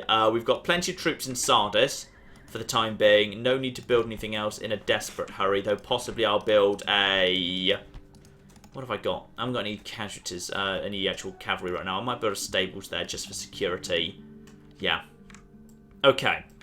Maybe I'll save some money, because I imagine there'll be some big purchases coming up, and I am buying a fair bit of stuff in Antioch and thereabouts, because we've got our first actual proper phalanx pikemen coming in, and I might send them south and pass by Sidon for retraining on their way south, because in Sidon they can pick up +2 weapons, because they've got between the Temple of Phaistus and also the blacksmith, there's +2 to light and +2 to heavy there right now. And as soon as that building's done, I can actually get that up to, I think it's also +1 to armor off the level 3 Temple of Hephaestus, and also I can build the armorer for another +1 to armor and +1 to missile troops too. So basically we train the troops in Antioch, we ship them south to Sidon where they get kitted out. So they get the training here, they get their equipment here, then they go out into the world. It's a good system, damn it. Right. Let's see what the enemy are planning to do at this point. Pontus are not declaring war on me just yet. Armenia coming to have a chat. Okay, no one from the north has declared war on me. That's quite frankly a good result. Now, I am going to do what I was just saying. I'm going to break the siege. Yes, I am indeed planning to lift the siege. That's fine. And that's actually done a ton of damage to these guys already. Just make sure this actually works here. Yeah, 93% chance. In you go. There is now a 24% chance of the gates being opened, which is not a spectacular chance. I think they upped it a little bit in Medieval 2. And so the people of Pontus have actually declared war on me. I assume that means they've just put one of my... Yeah, they put my port under siege. Right. So, people of Pontus have indeed attacked me. Okay, that was inevitable. That's fine. Tarsus is defended. We don't have to scramble defences over in that direction. The next army we train in Antioch probably needs to go north rather than south, which is fine. That means the people of Pontus have to take on, like, our toughest stuff. Right, you, now get over... mercenaries. I'll take some extra Libyans. Why not, eh? You guys get back over here, and now just start, building some siege equipment again. Maybe just 2 rams and more ladders, yeah. 2 rams, 4 ladders. We'll see how that goes. Then, the problem is, in a straight-up fight, these levy pikemen are kind of terrible. Like, I guess these guys with experience have attack 7, defense 6 with poor morale is really bad. Like, really bad. Like, I need the gates open. Whether it's through rams or whether it's through elephants. I might even be willing to sacrifice some elephants just to get the gates open. Though, in a city with actual walls, that's generally a terrible idea. But actually, this city's so lightly guarded, I might actually send this reinforcement force. I might actually send that to Alexandria to clear Alexandria, because there's nothing there but chariots. That might actually be a better idea. Yeah, that actually makes a lot more sense. And now Jerusalem has actually grown somewhat, so time to get them up to a Let's give them Suez. Once again, let's just get growth as a priority. This place is growing up to level 3. Damascus, also, I'm going to give Suez to. Again, public health, growth, everything is good. Antioch's going to have roads soon. And Antioch can also just have, yeah, more flipping... Those were levy pikemen. Do not train levy pikemen. Yeah, the upkeep isn't even that much high. 150 versus 250 is pretty high. It's fine. We've got archers there. Yeah, we've got archers in Hatra. If they decide to come and attack Hatra, whoever they are, probably the flipping Armenians. I'm just going to build a... Can I make it there? Yeah, I can easily make it a bit further north. I'm just going to go up to here. I'm just going to slap down a watchtower. Just so I've got a bit better visibility. Now you get back down to Hatra. Fine. Now I can see what's going on a bit better. This is the one I need to watch. When this force comes south, there's going to be trouble. Seleucia is under control. You join up with the road here. There's Demutha. There's Demutha right there. Okay. I thought Arabia was... Actually, I thought it was further south, but no. Right. So, there's a Parthian town right here. Parthian town of Demutha. Got eyes on that. Probably want to deploy a force south to take it out. Horse archers. I'm going to get my spy closer. I want to know what it is first. But I'm also just going to start producing some decent quality troops here. When I say decent quality troops, mainly militia hoplites. But hoplites will do fine against these guys. What can I train here? I can train levy pikemen here. I can train cavalry here. Cavalry are fun. Yeah, let's just get some cavalry in production over at Susa. Speaking of which, Susa also needs some growth. Just get some growth going on here. Though possibly I should just prioritize... no, prioritize growth. Growth first. Then Seleucia can also have militia barracks or stables or an archer. Archery range. Yeah, get an archery range done at Seleucia. That's fine. And then just get some more phalanxes in there. Decent army, can march south, can knock out Demutha, and then that will mean the Parthians have no way of getting past this pretty tough series of cities here. This is a minor city. I could even build walls here if I wanted to, but honestly, I'm better off without walls because wall fighting doesn't work. A faction that in the early game is entirely dependent on flipping phalanxes, really. Okay. That all works. That all flipping works. We're just waiting for that. We're just waiting for that. We're just waiting for that. Now... Pontus. I have a decent force here at Sardis. I'm worried by the fact there are just Greeks chilling out too close by to it. I might be able to pick off some small Pontic forces right now. I don't really want, to be honest, to actually take Ancyra. Ancyra would be... It's just a town. It's a crappy little town. There would be no point in me taking it. But it would at least mean Sardis was more safe. Because they'd probably focus their attention on Ancyra. What do I want to do here? And also, what do I need to build? Oh, yeah, I need to build everything all of a sudden. Halicarnassus. Halicarnassus, I want a trader. I want to get my agents being trained from Halicarnassus. That's fine. Over here at Sardis, I want to train, yes, stables. I want to get some cavalry. But I can field immediately a decent army. Who's the best army here? You're a skilled bureaucrat. You, however, are a good wall taker. Right. The entire army is stepping outside with you. Sardis, if we just lower your tax rate slightly, you're okay. I'm just going to give you something back. Just so you've got some defense, just in case of trouble. You guys get back in here. That's fine. There's more. Oh, yeah. Oh, yeah. Every time I will gladly pay for... I've got 3 Cretan archers in this army. All right, you've made a mistake. You've made a horrible mistake if you want to do this, because I'm now just going to come over here, smash you guys. Yeah, I think you know you've made a horrible mistake, actually. There we go. Right, if they want to try and take this force on, they're more than welcome to. This is a dangerous force. It's nothing but flipping mercenaries. There's literally 4 units that belong to me, just some backup militias. But the real strength of it, the indirect fire and the hoplites, that all belongs to mercenary forces. But Sardis just has access to so many good mercenaries. It's great. It's one of the great advantages of being a Greek settlement. The mercenary forces are ridiculous. Right. Okay, that's most of the money gone. This force has this place under siege and is building the stuff. There's nothing more I can do this turn. I'm just going to get my spy. Yeah, I'm going to get my spy closer to Demutha quickly. End the turn and... Right. Hello. Who? What is this? Ah! The Egyptians have decided to... They've sent a small reinforcing force out here. Now, this kind of works for me, because this is now going to pull the battle outside of the city walls. So the factioner, who's... literally his only trait is factioner. Oh. That's his only trait. Well, that's because he's 16, He's right? 16. Look at his eyeshadow. It's clear there should be emo. Emo should be in there as well. Well, it's an Egyptian faction, right? Yeah. So we've got us... Didn't they invent eyeshadow or something? I thought they invented, like... Find out who invented eyeshadow. And also the middle button of mice. So we've got him coming in together with just a handful of, tiny troops, one phalanx, nothing major. And then we've got the survivors from the city, who are technically numerous, but, ooh, this is going to be an interesting one. This is going to be a very, very interesting one. First proof of eyeshadow Yeah. existence leads to 12,000 years ago in ancient Egypt, Nice. where they used famous substance called coal, made from lead and various other things. There's quite a lot of ingredients. Mm-hmm. Won't read out everything. Yeah, they just they Lead, had- arsenic, some cyanide for colour. No, it all actually looks like non-poisonous. You but just I said lead! Well, yes, apart from the lead, but I'd already said the lead. And also antimony, whatever that is, that kind of sounds poisony. Mm-hmm. Anyway, they just used this because it was pretty. That's what it says. There's no particular substance to it apart from it was pretty. So, that is going to be an interesting fight. We have got to hold out against the swarm of Egyptians coming that way. So, we will pick that up in 5 minutes. Going to have a quick break. I need to have a quick break for my voice. I need to go and top up, get some fresh water, have some snacks. We'll be back in 5 minutes' time. We will see you right then.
They got the mustard out. They got the mustard out. And welcome back to Rome Total War, the live stream. Let's just go back to this and go back to this and... Yeah, we got noise and everything. Good, the music even started playing at the right time too. Right, lovely. So, basically I've just got a defence here. This should be manageable. It's mainly about just using my troops in the right position for the right time. Because if I throw away my elephants and my chariots and my cavalry too quickly, then I won't be able to clear out the many skirmishers on the field. And the skirmishers will be able to tear apart my actual flipping pikemen. Because there's loads of them that are so weak, they'll break really quickly. So... this is what, to my mind, makes like Seleucid another faction, especially not the faction only. Sorry, not the phalanx only factions like say the Greek cities, but like the ones where they've got varieties of different types of troops, like the Seleucids. So interesting because like if you're playing as a Roman faction, the answer is basically like, oh well, I've got some walls to take. Oh, better send some legionaries for that. Okay, the enemy's fielding phalanxes, better send legionaries in for that. Okay, this time they're sending in cavalry. Well, my legionaries will take care of that. No, with the Seleucids, you've actually got to play very tactically and carefully. Oh dear, Cles. Oh dear. Someone said you woke their baby. We've woken their baby up. We're sorry. Oh my god, we're so sorry. We're not that sorry. Claire might be. I don't know. No, yeah, I'm actually sorry. That's probably annoying. We are sorry. Right, let's get down there and see what the bloody hell happens next. Because, yeah, if we can basically... the Egyptians have kind of screwed themselves over here. Because if they'd forced me to fight into Memphis on the walls, that would have been much better for them. So let's just start the deployment here and see what we got going on. Right, I need to figure out which units need to be... Hang on. We need to find the guide. Where's the guide? Where's the phalanx of one? This man is a phalanx of one! He just... Admittedly, when there's only one of him, that is impressive upper body strength right there. That is impressive. That's an impressive feat right there. Wow. This man who was down in a phalanx of one because all the rest of his friends were transferred into a unit that had more strength. No chance of high ground really. Oh wait! I think it's on the same battlefield. Yay! The Steve Memorial swimming pool is back. It's still there. It's great. It's even got little diving boards around it. That's totally what that is. Oh, dear. Right, let's go and form ourselves up into a nice position over here. Though, actually, of course, we're on the other side of the field on this occasion because we're starting from the other side. We're being attacked from the other side. So, let's start over here. Now, where are the reinforcements? Because we're being attacked from the south. And the reinforcements are going to be coming from no, they've been coming from the city. Where's the city? Yeah, it has to be coming from the city over this side. So we want to be basically far back from the city, but then we'd be giving up the high ground. I'll kind of go halfway. I'll go half and half. I might just use the trees, actually. I might use the trees kind of just outside the range. Unfortunately, the trees aren't really falling inside the battlefield. Yeah, I might use a few trees just for a little bit of a surprise. I want to say a surprise, not much of a surprise. But this will probably be good. This means that if we go over here, they'll probably come in about a wave, give or take. So that'll probably be fine. Right, so units that have actually got some workable strength, I'd say, are these units. These are the units with some workable strength. Less so these guys and... you guys are in there, right? Yeah, you guys are in there. Fine. And these guys are going to be my flanks. These guys are going to be the flanks because we don't need much of that. That leaves the dodgy units who have got basically zero effective. Oh, hang on, we've got one of you. You are quite effective. You can get over there, fine. So we got a little bit more effective strength than I was hoping for. And then we've got you and you at the rear. Okay, so these units are basically, they just need to be kept safe at the back because they'll break if they're attacked. If they break, then that's just going to cause trouble. I basically need to, I mean, like, what's coming at me is like, there's like 20 units coming at me. It's just all those units are going to be really, really weak. So I just need to be ready for that. You guys need to be about, that's about right.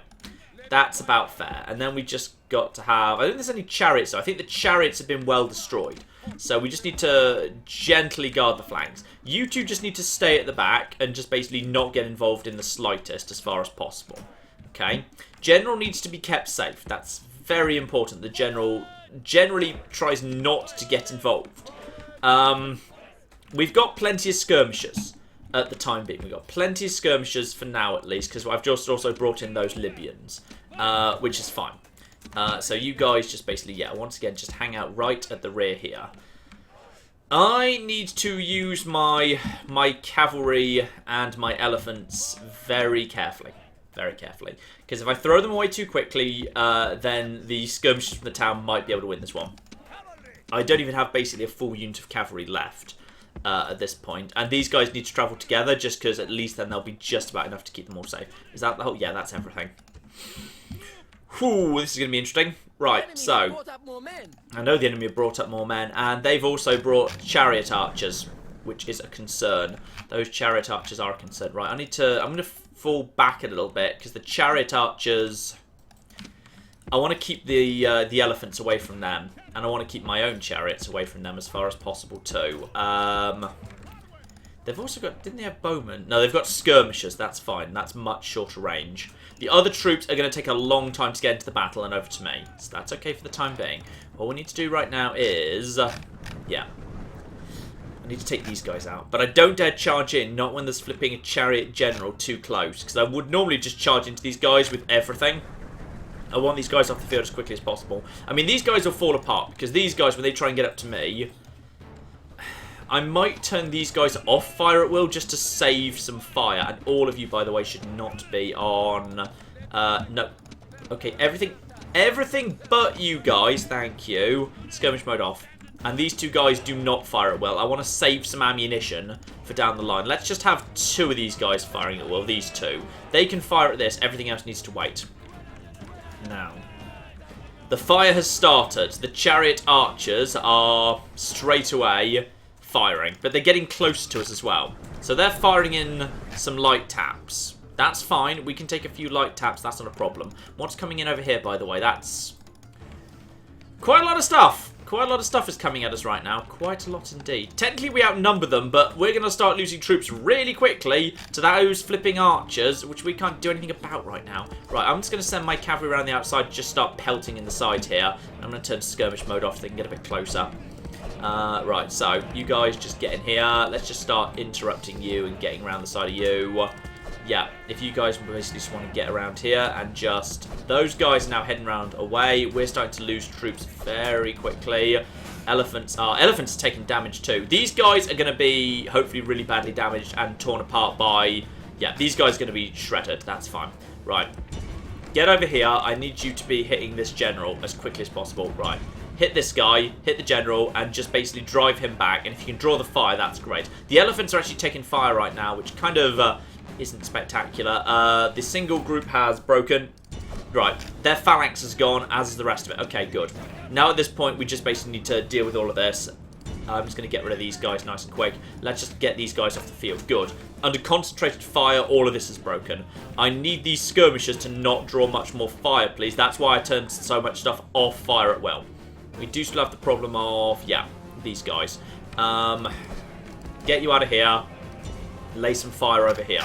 Let's just get down here. So at this point, they're just kind of tossing in some arrows. I've got some javelins, but...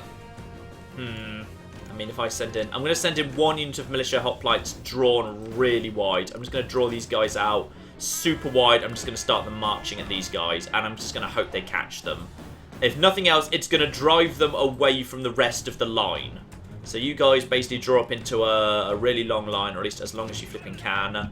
And just do what you flipping can there. Right, skirmishers broken, and yeah, just start marching. Right, one of you, after you. One of you, after you. Just see these guys off, please. Don't get drawn into the chariots, though. You will be killed. Right, I just need those guys to actually go away. Those guys are doing a good job seeing off these guys. These militia hoplites, if they can just get up to them, but I imagine these guys are on skirmish mode. But sometimes skirmish mode just sort of messes up, and you can kind of get a bit lucky. So we'll see. We'll see if we get lucky on this occasion. Let's just send you up here. Come on, come on, come on, come on, come on. That's right. That's right. Don't run away. Don't run away. Don't run away. Just stand and fight, because you can totally take on phalanxes, because you are mighty, mighty Egyptians. The mightiest of all the factions. And absolutely, you're not going to immediately start dying the moment these phalanxes touch your horses. Because your horses are literally made of papier-mâché. There we go. Right, that's looking better already. Right, just start pushing in over there. Just start pushing in over here. Right, this unit is This unit is starting to be in trouble. There's, unfortunately, the leader's over here. So their leader's one of the ones who's not going to actually get hit here. Right, I need to get over here. Okay, there we go. Right, the leader's trying to push through. Just get the leader. Get the leader. In he comes. There he goes. Yeah, he got into a stupid position. Right, okay. That's him taken care of. Okay. What have we got left at this point? Oh, we got something coming in, and no, that's me. Those are my troops. Don't need to worry about them. They belong to me. Right, you guys get back into formation. Quick as you like, please. Right, you guys get out of there. That general's broken. Okay, good. That's the general taken care of. These guys don't have a general. In fact, I don't think they've got any flipping... Get into position here. Desert Cavalry is on the move. You... out of formation and start running. Get back into position. Do not get caught out by that cavalry, please. Otherwise, you're going to be in trouble. No, actually, no, don't do that. That's the opposite of what I should have told you to do. Right, pause. So, camels. You guys are fleeing. There's some bowmen. That's a concern. They do still have some bowmen. Skirmishers. And there's heavy chariots on that side. I can't just send everything forward like crazy. But now, at this point, everyone who is not on fire at will can go on to fire at will. If they get too close to me, they're getting javelined the hell out of. They are trying to ride down this unit, understandably, but they're about to move into missile range. Oh, come on. Just a bit closer. Get him. And you are going to be absolutely, wrecked. Absolutely destroyed. Right, there we go. So, what have we got over here? That is, you all do not have enough effective strength to continue fighting. Fall back, please. You guys also fall back into a better defensive position. I don't want you picked off. We've got the elephants, we've got the chariots. The chariots are over on that side. I'm going to move my chariots away. I'd rather have my chariots on this side, please. I'd rather have them away from that. You guys, get involved. Get the flip involved if you can. Right. Chariots should be able to shred camels. Yeah, light camels already damaged. Should be able to be shredded. Is that 2 separate units? I don't think it is. Right. I'm sending my chariots in for a charge over here. His chariots are going into the stupidest position they could possibly have gone to. Yep, they're going to get themselves destroyed really quickly. In come my chariots, just shred some flipping camels. And camels are going to be... Camels have been absolutely shredded. Right, done. Beautiful. They're broken. Yep, done. Right, my chariots are still in good shape. Do not get too far ahead of yourself here. You guys actually see off these guys. Don't take on chariots with chariots. Chariots are too dangerous. Over on this side, hang on, what's going on? This group is falling apart back over here. We've got ourselves you. See off these guys if you can. There's just a bunch of peasants over on this side. There's... Hello, who are you and what are you fighting? You're fighting Desert Cavalry that's broken. Fine. In which case, you guys get over here. That's one more chariot. You guys just back off at this point. Alright, back off at this point. That flank, I think, is under control. The flank is, I think, under control. Libyan mercenaries are just kind of coming in and hopefully will get squished. These peasants are just going to get themselves squished over here. There's just some light... Where is the other? Enemy general's running away. Good. Right, there is... Where are the... That's a bunch... That's all phalanxes. If that's all phalanxes, we're okay for the time being. Let's just get my chariots round the back. Because there's still... There's a load of chariots over there. 23. Right. Desert Axemen. That's a good target for my chariots right over there. Don't let the elephants get involved unless they absolutely have to. There's 2 more others. Chariot Archers over there. Right, run them down. Get them out of the way, please. That's a good thing for you to do. Oh, in we come. In we come on the Axemen. In we come on the Axemen. And the Bowmen too. And kaboom. Right, broken. Right, getting on the skirmishers, please. They're wavering. Right, we're chasing off the missile troops right now. Chasing off all their missile troops. Good. You're fighting something. What are you fighting? You're trying to fight... You're trying to fight chariots. Okay, good. I think you've just managed to take out the last of those chariots. Good. Right. Let's get you into position. There's some skirmishers. I think they might be out of ammo, but that's fine. These guys are... Those are Egyptian chariots. Ah! There's some bowmen at the front. Right, get my bowmen. I've still got 20 chariots in position right now. Down from 30, but screw it. It'll have to do. Their chariots are trying to... No, my chariots have gone rogue. Rogue chariots. That's fine. The chariots might just hit them anyway. They're trying to fire. Oh, my elephants have gone rogue too! My elephants have gone flipping rogue. Get out of there! They fired flaming missiles at my elephants, which is exactly the way to make them go rogue. Luckily, I think my rogue chariots might actually be about to hit their bowmen regardless. Yeah, their bowmen have been kind of shredded by my chariots anyway. Hopefully, they just naff off into their lines. Right, what's even left at this point? Something's been chased off. That's militia cavalry. They've still got 16 chariots on this side. I'm just going to send my flanking unit out to try and deal with those. The elephants have conveniently just wandered off. And the actual chariots appear to be continuing to, yeah, just going crazy. So they're basically just seeing everything off right now. Bowmen are fine. Yeah.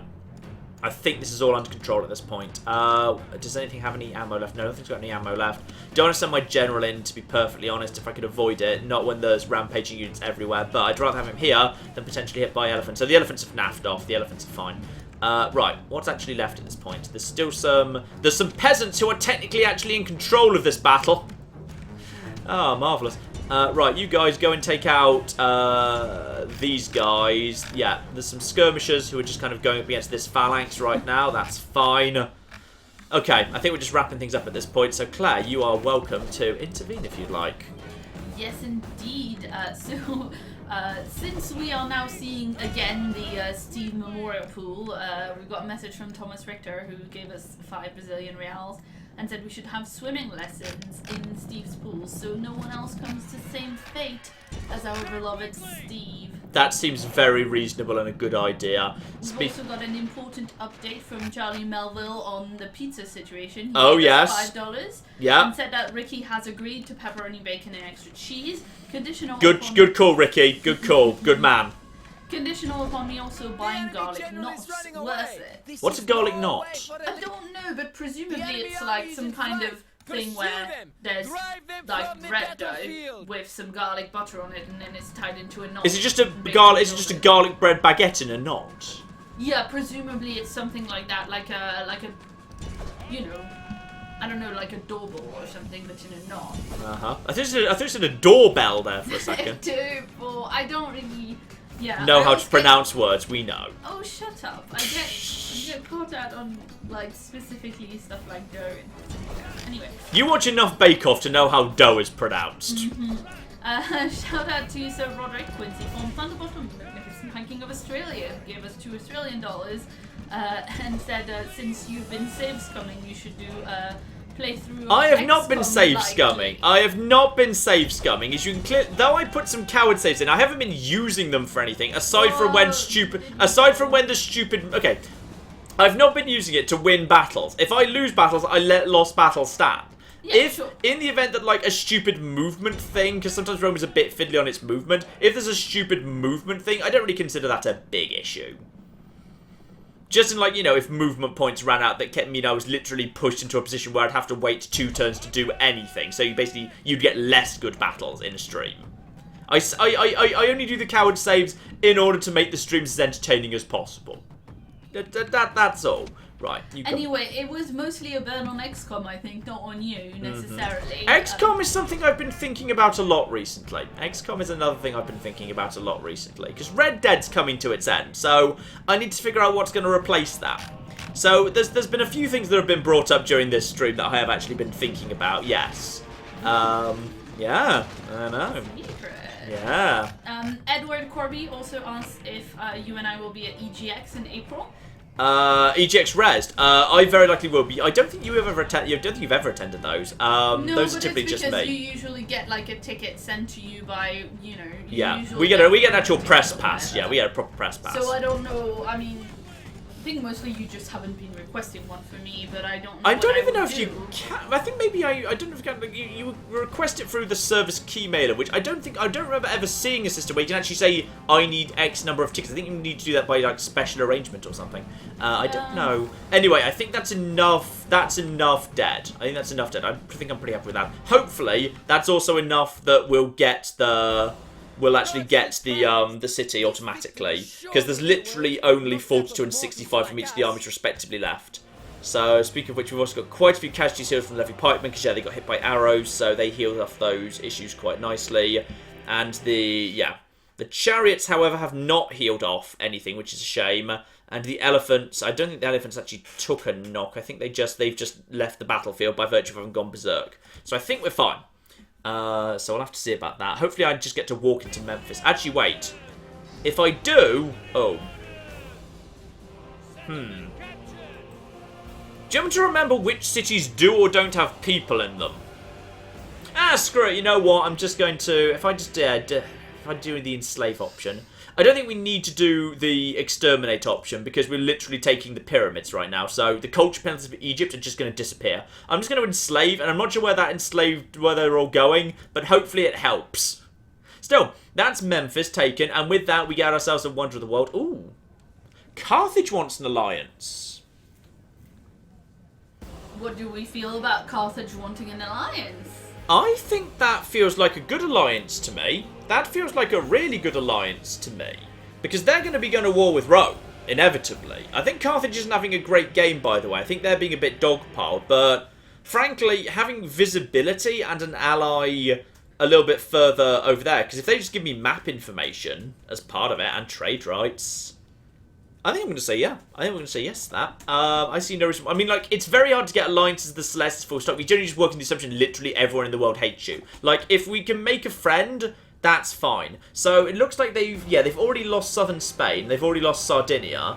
But they do have... They've still got their territory on Sicily. And they've got the 3 mainland territories on Africa. Fine.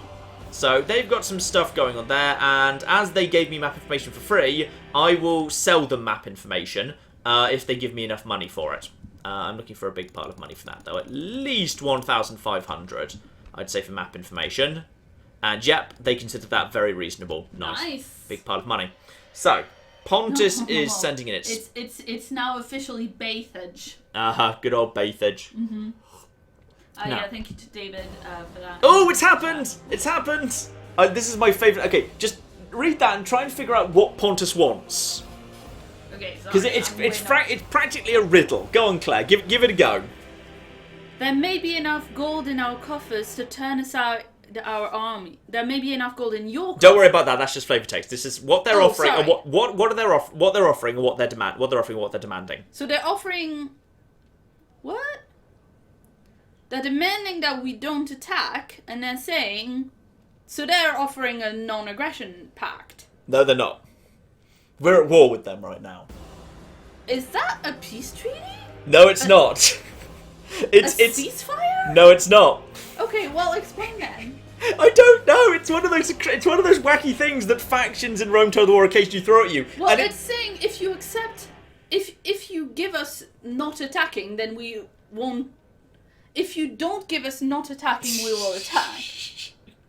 So I mean, basically, it's saying we could come to a truce, but you have I'm going to say no, because screw those bastards. Alright, well, I'm very confused now. It's a thing that occasionally Pontus yells at you. Or, actually, it's a thing occasionally factions yell at you full stop when you're at war with you. And it doesn't mean anything. It's very confusing. If Numidia wants to be friends, actually, that'd be fine. I'm willing to be trade righty and map information and map information-y with Numidia.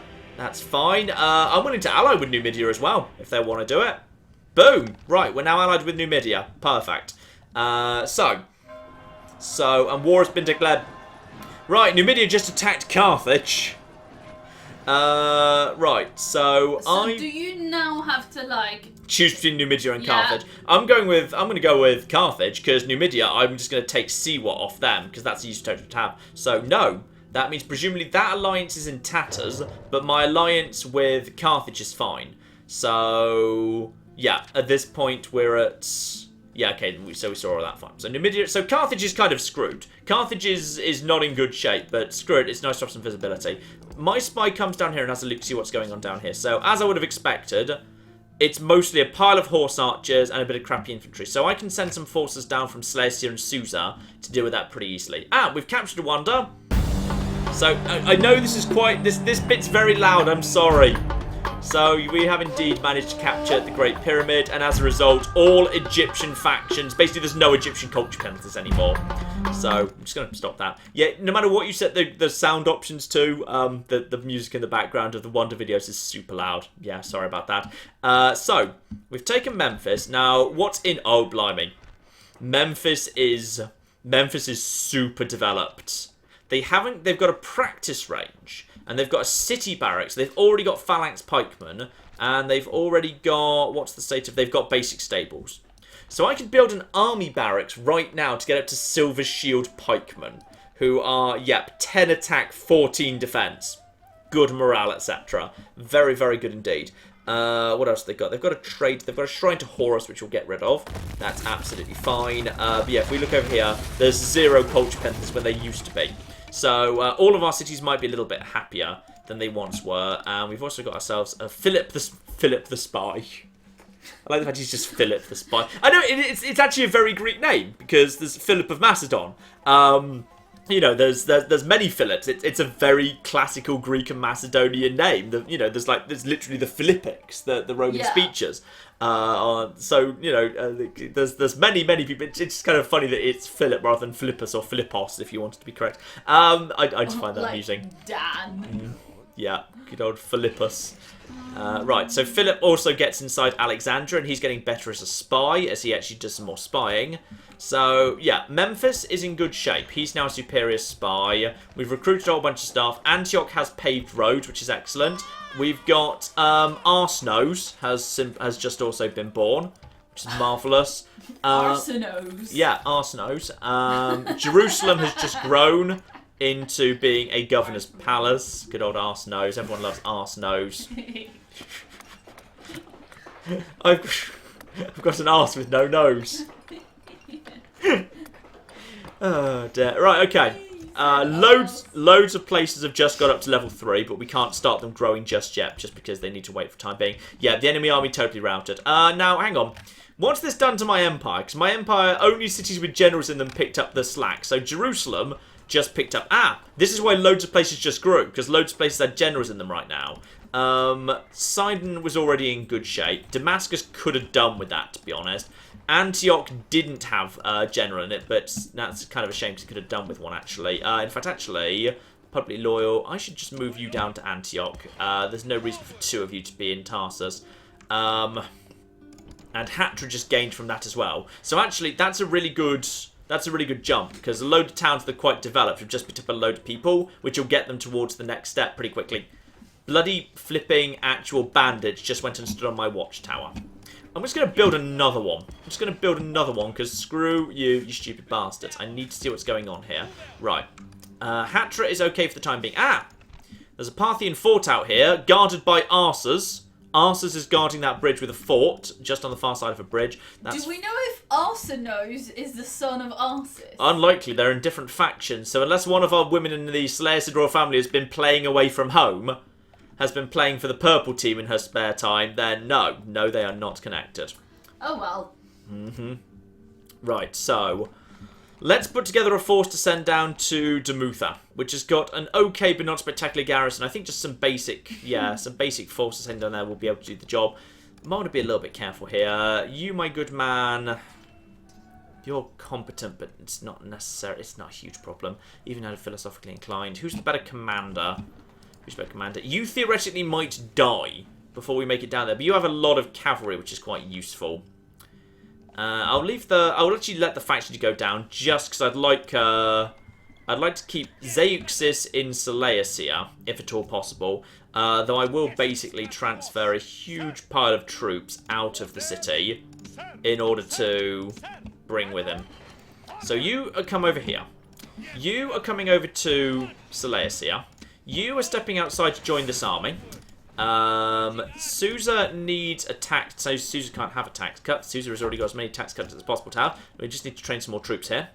We've got a watchtower, so we know they're not anywhere around here. The Seleucia is the place to guard. They're clearly coming more towards Seleucia. If they come any closer, we can just send troops around. Seleucia is already training more troops. And speaking of Seleucia, we just need to hand over more troops over here.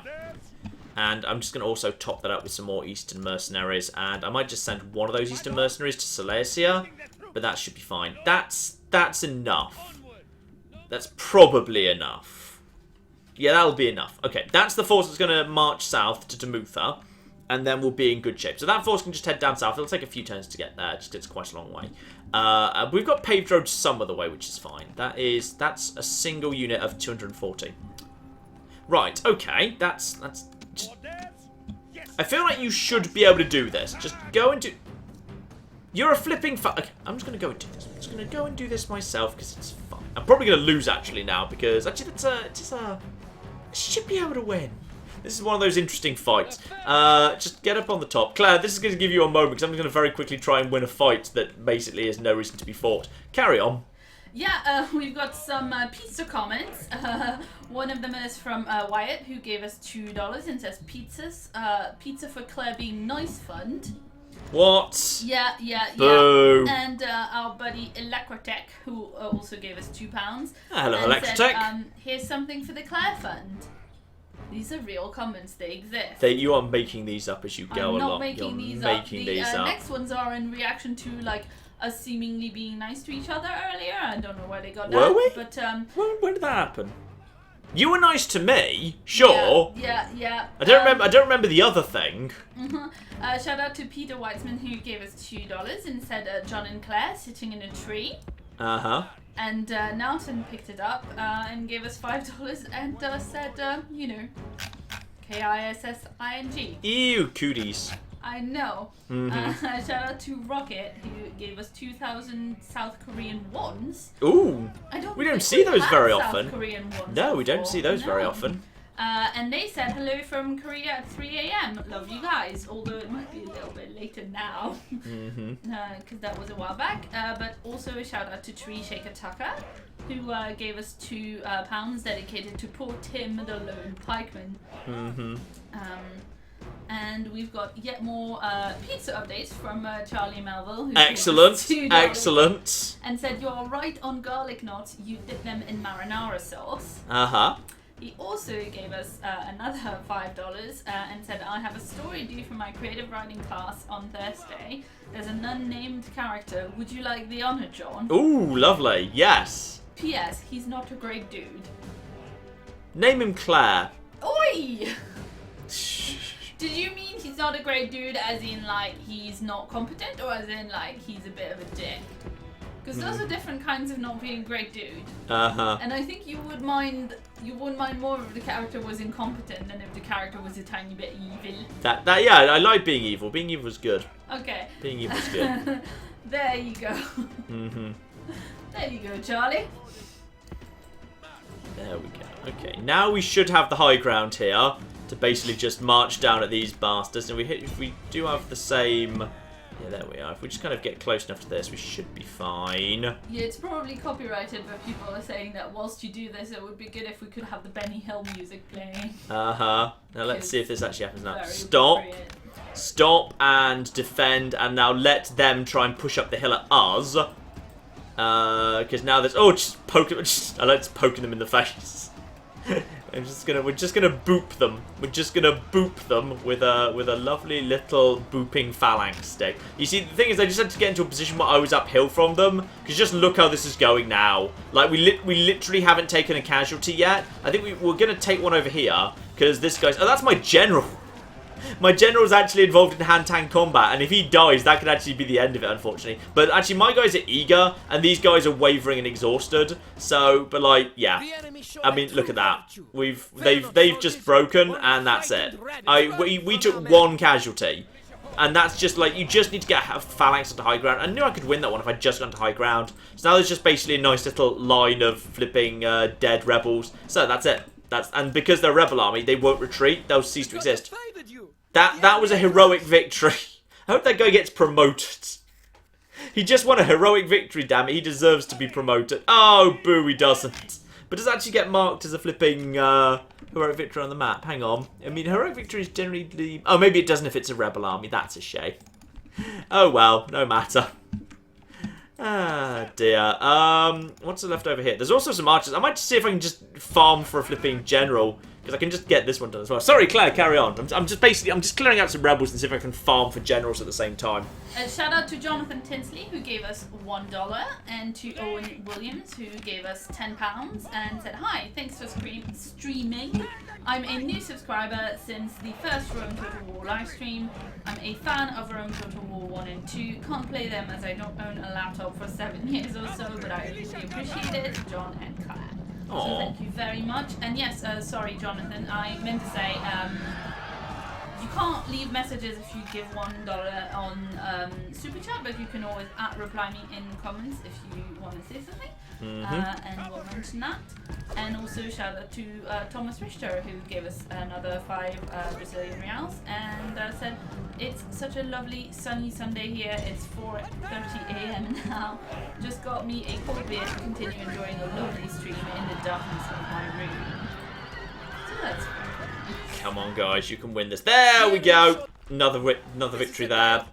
Bit tight there because they didn't break on the initial charge, but we got them. Right, so that's another rebel force cleared out. Though sadly, once again, we don't actually get anything for that. And this force, we should probably send some forces to take Palmyra. It's quite valuable because it's got like 3 budgets of incense. So as a trade settlement, it's not so bad. Especially as, what else have we got here? We got Sinai down here. Yeah, we got a bunch of stuff down here. We should probably just go and take Palmyra. That'd be quite an easy one to just go and take. So I might just go and do that at some point. I mean, it feels like I don't know what's even in there. I might need to send a spy to keep an eye on it, but I think we're okay. Can you get in there? 75% chance. I won't take the risk on 75. I'll just kind of send some troops down south. Right. So, what have I actually got here? I do have... Yeah, I have the ability to retrain all these troops, and I've got plenty of flipping... Yeah, this is... I mean... I like this, but it's also kind of broken. Like, versus Medieval 2, where obviously a production slot is filled by a retraining item. But I guess that makes sense when you can retrain, when you can train multiple units enough. You know, you've got like 3, even sometimes more than 3 units turn. Like, it meant that in this game, basically, I could just spam repairing really quickly. So we can repair and repair and repair and repair. And I'm just going to merge the 81 into the 182, so I don't need to bother doing some of that. Right there, and then you and... Hang on, what's the most efficient way to do this? Our most efficient way to do this will just be to merge you guys together. There we go. That's more like it. Can I merge anything else to save some time? Because I wouldn't mind training something new, actually, but maybe it's easier just to not bother. Right. This place, I think, grows... Yeah, this place grows stupid fast, because obviously, you know, it's part of the really, really fertile Nile area. So... Probably the best thing I can do is I probably won't be training here.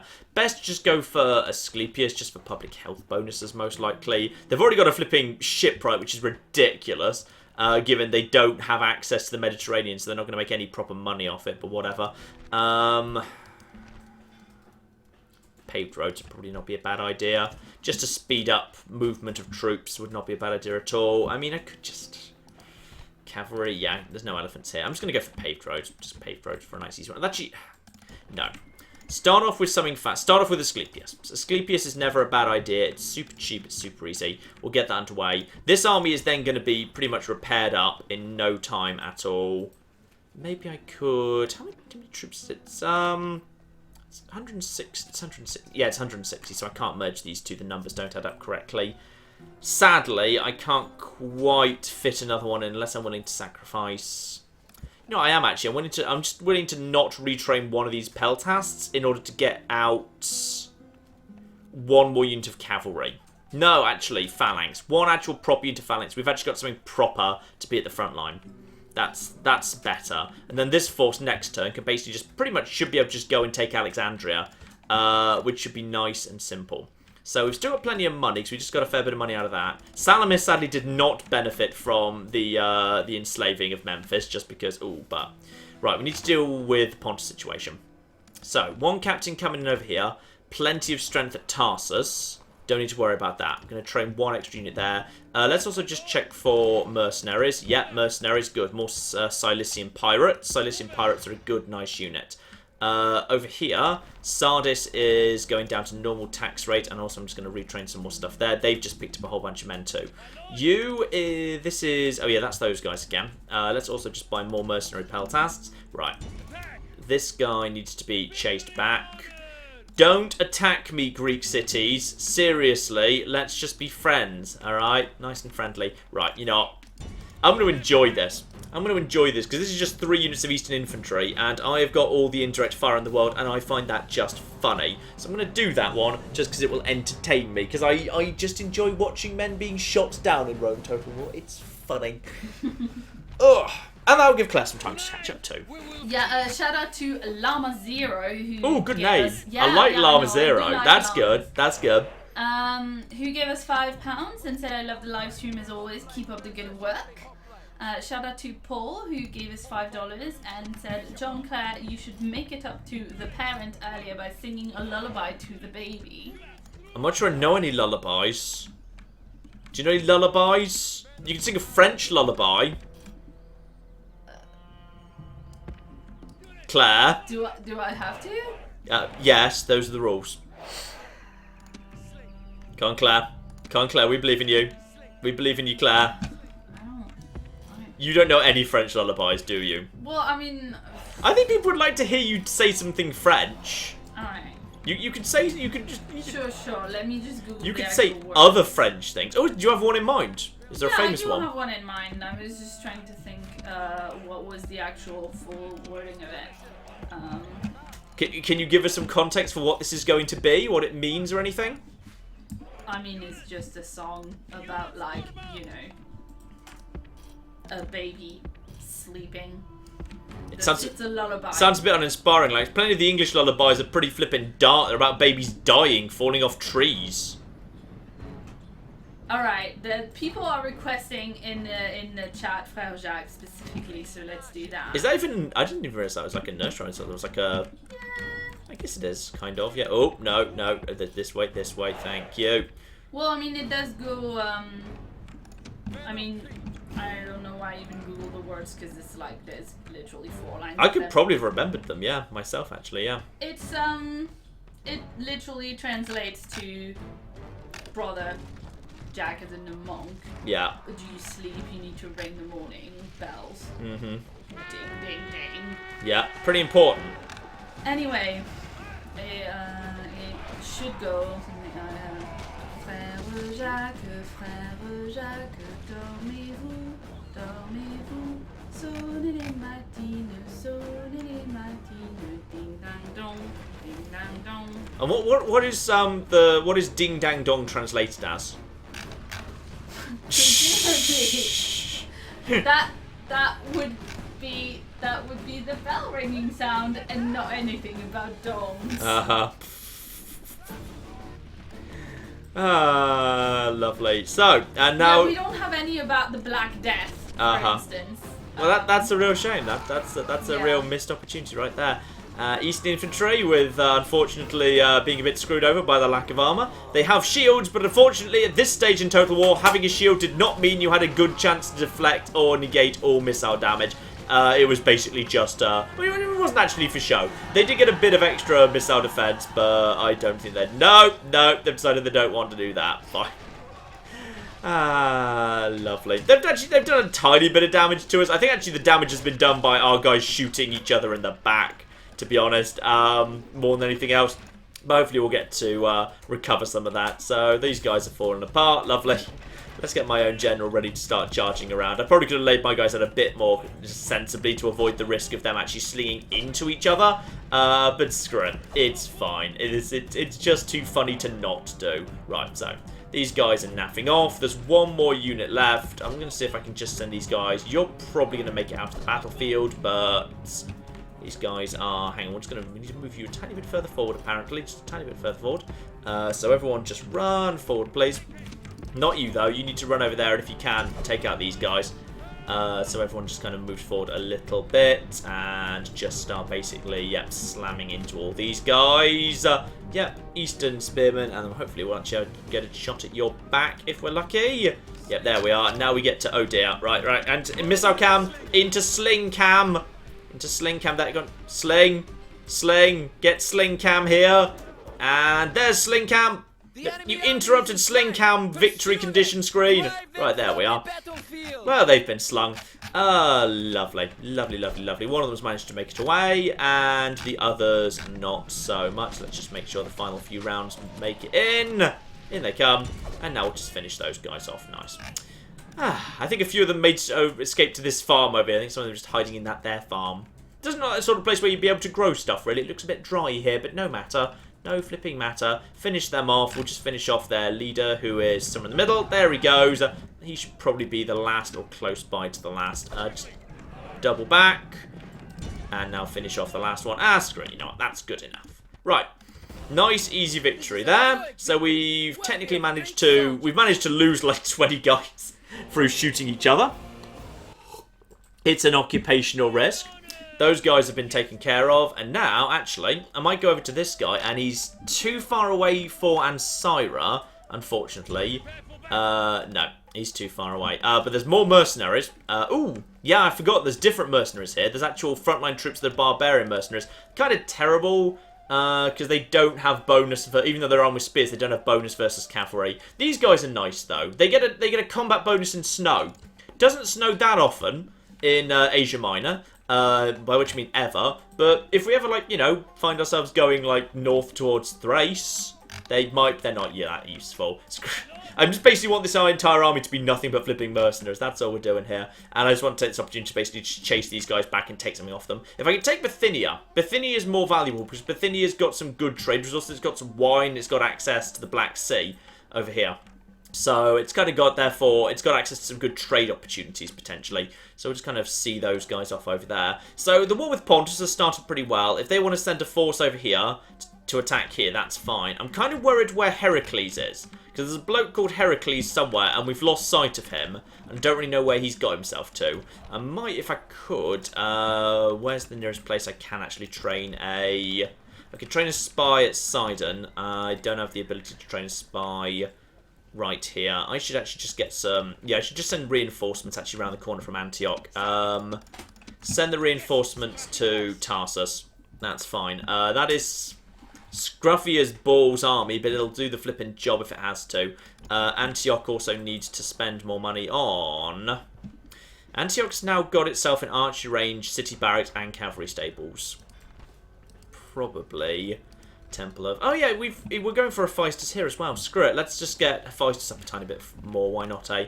And we may as well just retrain you just for an increase in your stuff, and then we'll get more flipping archers trained, just because archers are very good complement to phalanxes, and there's plenty of phalanxes floating around right now. Hatra, meanwhile... reinforced gates, extra wall defences. Wooden walls don't really make much difference, to be perfectly honest. It will probably be better to get the ability to train some good quality. Yeah, let's just get that in. Then we can actually train some proper levy pikemen here. This is fine. You're being trained. You're being trained. Yeah, that's an acceptable force to head south. I doubt Parthia can or will train much more down there. In which case... oh, wait, hang on. I forgot about the reinforcement force. Don't forget about that. That could actually potentially take Alexandria, which actually leaves this force mainly free to head down to Thebes. Because Thebes is pretty much unguarded too. The Egyptians are really on the ropes right now. We might be able to knock these guys out with a quick 1-2 punch over the next couple of turns, which I'd say would be kind of perfect. They've still got some ships. The Greeks are coming to chat with us. We've got a betrothed. He's age 16, traits none. I'm not sure what, you know, one of the daughters of our family really sees in him, to be honest. I'm saying no to that. Was the portrait hot? No. He had a bit of an odd nose. Egypt is allied with Armenia. Okay, that's not too surprising. In fact, technically, Armenia aren't even at war with us, are they? No, they're neutral. It's a bit aggressive allying with somebody who's at war with me when you're not even at war with me yet. I know you're going to, but, like, you know, at least pretend you're not going. I think they've just built more. They've just built more flipping chariots. Okay, do I have enough actual... I've probably got enough actual... Enough phalanxes. I might send a couple of levy pikemen north just to reinforce that force. That will be fine, and then I can have, yeah, two rams in the next turn. Because this is nothing but chariots, so just a series of those will be fine. And also Alexandria is 19,000 population. So if I do theoretically want to try and sneak some over, by the way, get out of my flipping everything. Naff off, Egypt, thank you. If I did want to try and sneak a general over to Salamis, just for the sake of boosting its population. Actually, it's growing pretty fast right now. Let's not worry about that. Memphis. Your population is fine. Let's basically take the majority of the rest of the strength here. How's this? This is 160 public order. The public order's fine right now. Can you make it down to Thebes? You can. You can totally make it down to Thebes with an infantry force this turn. So there's 4 there. Right. So, time for all of you to basically head on your way. We can actually take... the elephants mean we can actually break our way in immediately as well. So, let's leave behind... We need to take the elephants. Let's leave behind the damaged peltasts I need some peltas. I'll leave behind... I'll leave behind some upgraded weapon pikemen. You get out of there. Let's just check the public order's fine. Yeah, public order's A-okay. Just get some more flipping. Yeah, retrain you, and then just train another bundle there, just in case Numidia gets stupid ideas, because we're not at war with Numidia, but we are allied with the person they're at war with. They might get stupid ideas. Speaking of which, Memphis, yeah, get paved roads underway. So, this force should be able to, just in case there's a problem with pathing, I'm just going to say, that is a no, that's a no, that's a no, right, glad we did that. What we need to do is we need to go here, put the city under siege, and now merge the rest of the infantry army into it, because they would have just fallen short and they wouldn't have been able to. So, that's there. What's actually in this city? It is slingers, desert axemen, skirmishers, and the faction leader himself. Presumably the factionaires over here. Actually, I don't think there is a faction anymore. I think they're down to literally... Ah! That might make my life much flipping easier. Oh, but hang on. If I kill the one faction leader... I think Alexandria, I'm not sure whether I even keep besieging it, because it won't be Egyptian anymore, because Egypt will cease to exist as a faction. And possibly the rebel faction that replaces it will have more troops than the Egyptians did. So I'm going to hold up one turn, and just screw it, just basically say, you know what, build some rams. Because I'd rather take out Alexandria first, just because, yeah, I'd rather take on the force I know is there, rather than risk the other. So, meanwhile, you, my good man, are... Go away, you stupid rebel bastards. Just, yeah, head down to the south. Lay a watchtower, so I've got some better visibility. Hold the bridge, and then head down towards Demutha, which is indeed not training additional troops right now. I've got 4,600. Ah, large Temple of Asclepius. Very nice indeed. Let's just get a trader going on there. I think we don't have visibility of arses anymore. Seleucia needs to... Oh, we do have a spy. I might send a spy up north, actually. I might train a spy right here. Send that spy north, just so I can see what the Parthians are doing, because I don't like not seeing what the Parthians are doing. Because I can see what this guy's doing. He's not heading south yet, but sooner or later he's coming down with flipping Sarmatian mercenaries, and those guys are bastards. You. Forces here. Stay in Damascus for now. We'll go and take Palmyra shortly. This force... Okay, they have backed off. The forces of Pontus have indeed decided they want to back off. I don't like the fact that I cannot see where the main force is, though. I think we should just basically send this force forward. Ignore... Yeah, leave behind one set of Cilician pirates. We've still got one in that army. Actually, maybe take the... Thracians are pretty good. Yeah, Thracians are decent. But these guys are actually really good. No, actually, leave behind one militia hoplite. Right, okay. Lower the tax rate. Yeah, that's fine. Clear out Aegisthus of Epirus. What does he even have on him? He's got 3 Cilician pirates and 48. Oh, it is a rebel general. That's fine. It's a normal rebel general. I've got plenty of indirect fire. We can just basically take him out pretty easily with the range there. Annoyingly, I have to waste the time dealing with this guy, because I'd rather just kind of pop around the corner and be able to see what's going on. Or I could just go for Ancyra. Or I could go for Bithynia. Bithynia has... Yeah, they do have a wooden palisade at Bithynia. I'm going to go for Bithynia first, actually. And the only reason I'm going to do that is because, well, one, they've got more flipping mercenaries. More flipping mercenaries! Yay! That is close to an entire... I think I've finally got a mercenary captain. I feel like I deserved that earlier than that, quite frankly. Right, Nicomedia. Good little area around here. Nothing there but a family member and one other thing. I'll take that first, because otherwise it'll be awkward to go and get it, because I'd leave Ancyra really exposed if I did. Sardis needs just more troops, just because I'm concerned about the possibility of the Greeks attacking it, which they almost certainly will. Halicarnassus can have its market, and with the market, we'll be in good shape. Okay. Life is good. Life is good. Claire, sorry, I haven't let you speak for a while. Sorry. I was eating a chocolate. She's eating a chocolate thing. I'm going to just take out this rebel, just because we kind of have to. I don't really want to take him out, to be honest. I'd rather have him in my army, but actually he's 51. Screw it. And all he's got is Cilician pirates, who have got, like, missile attack 30.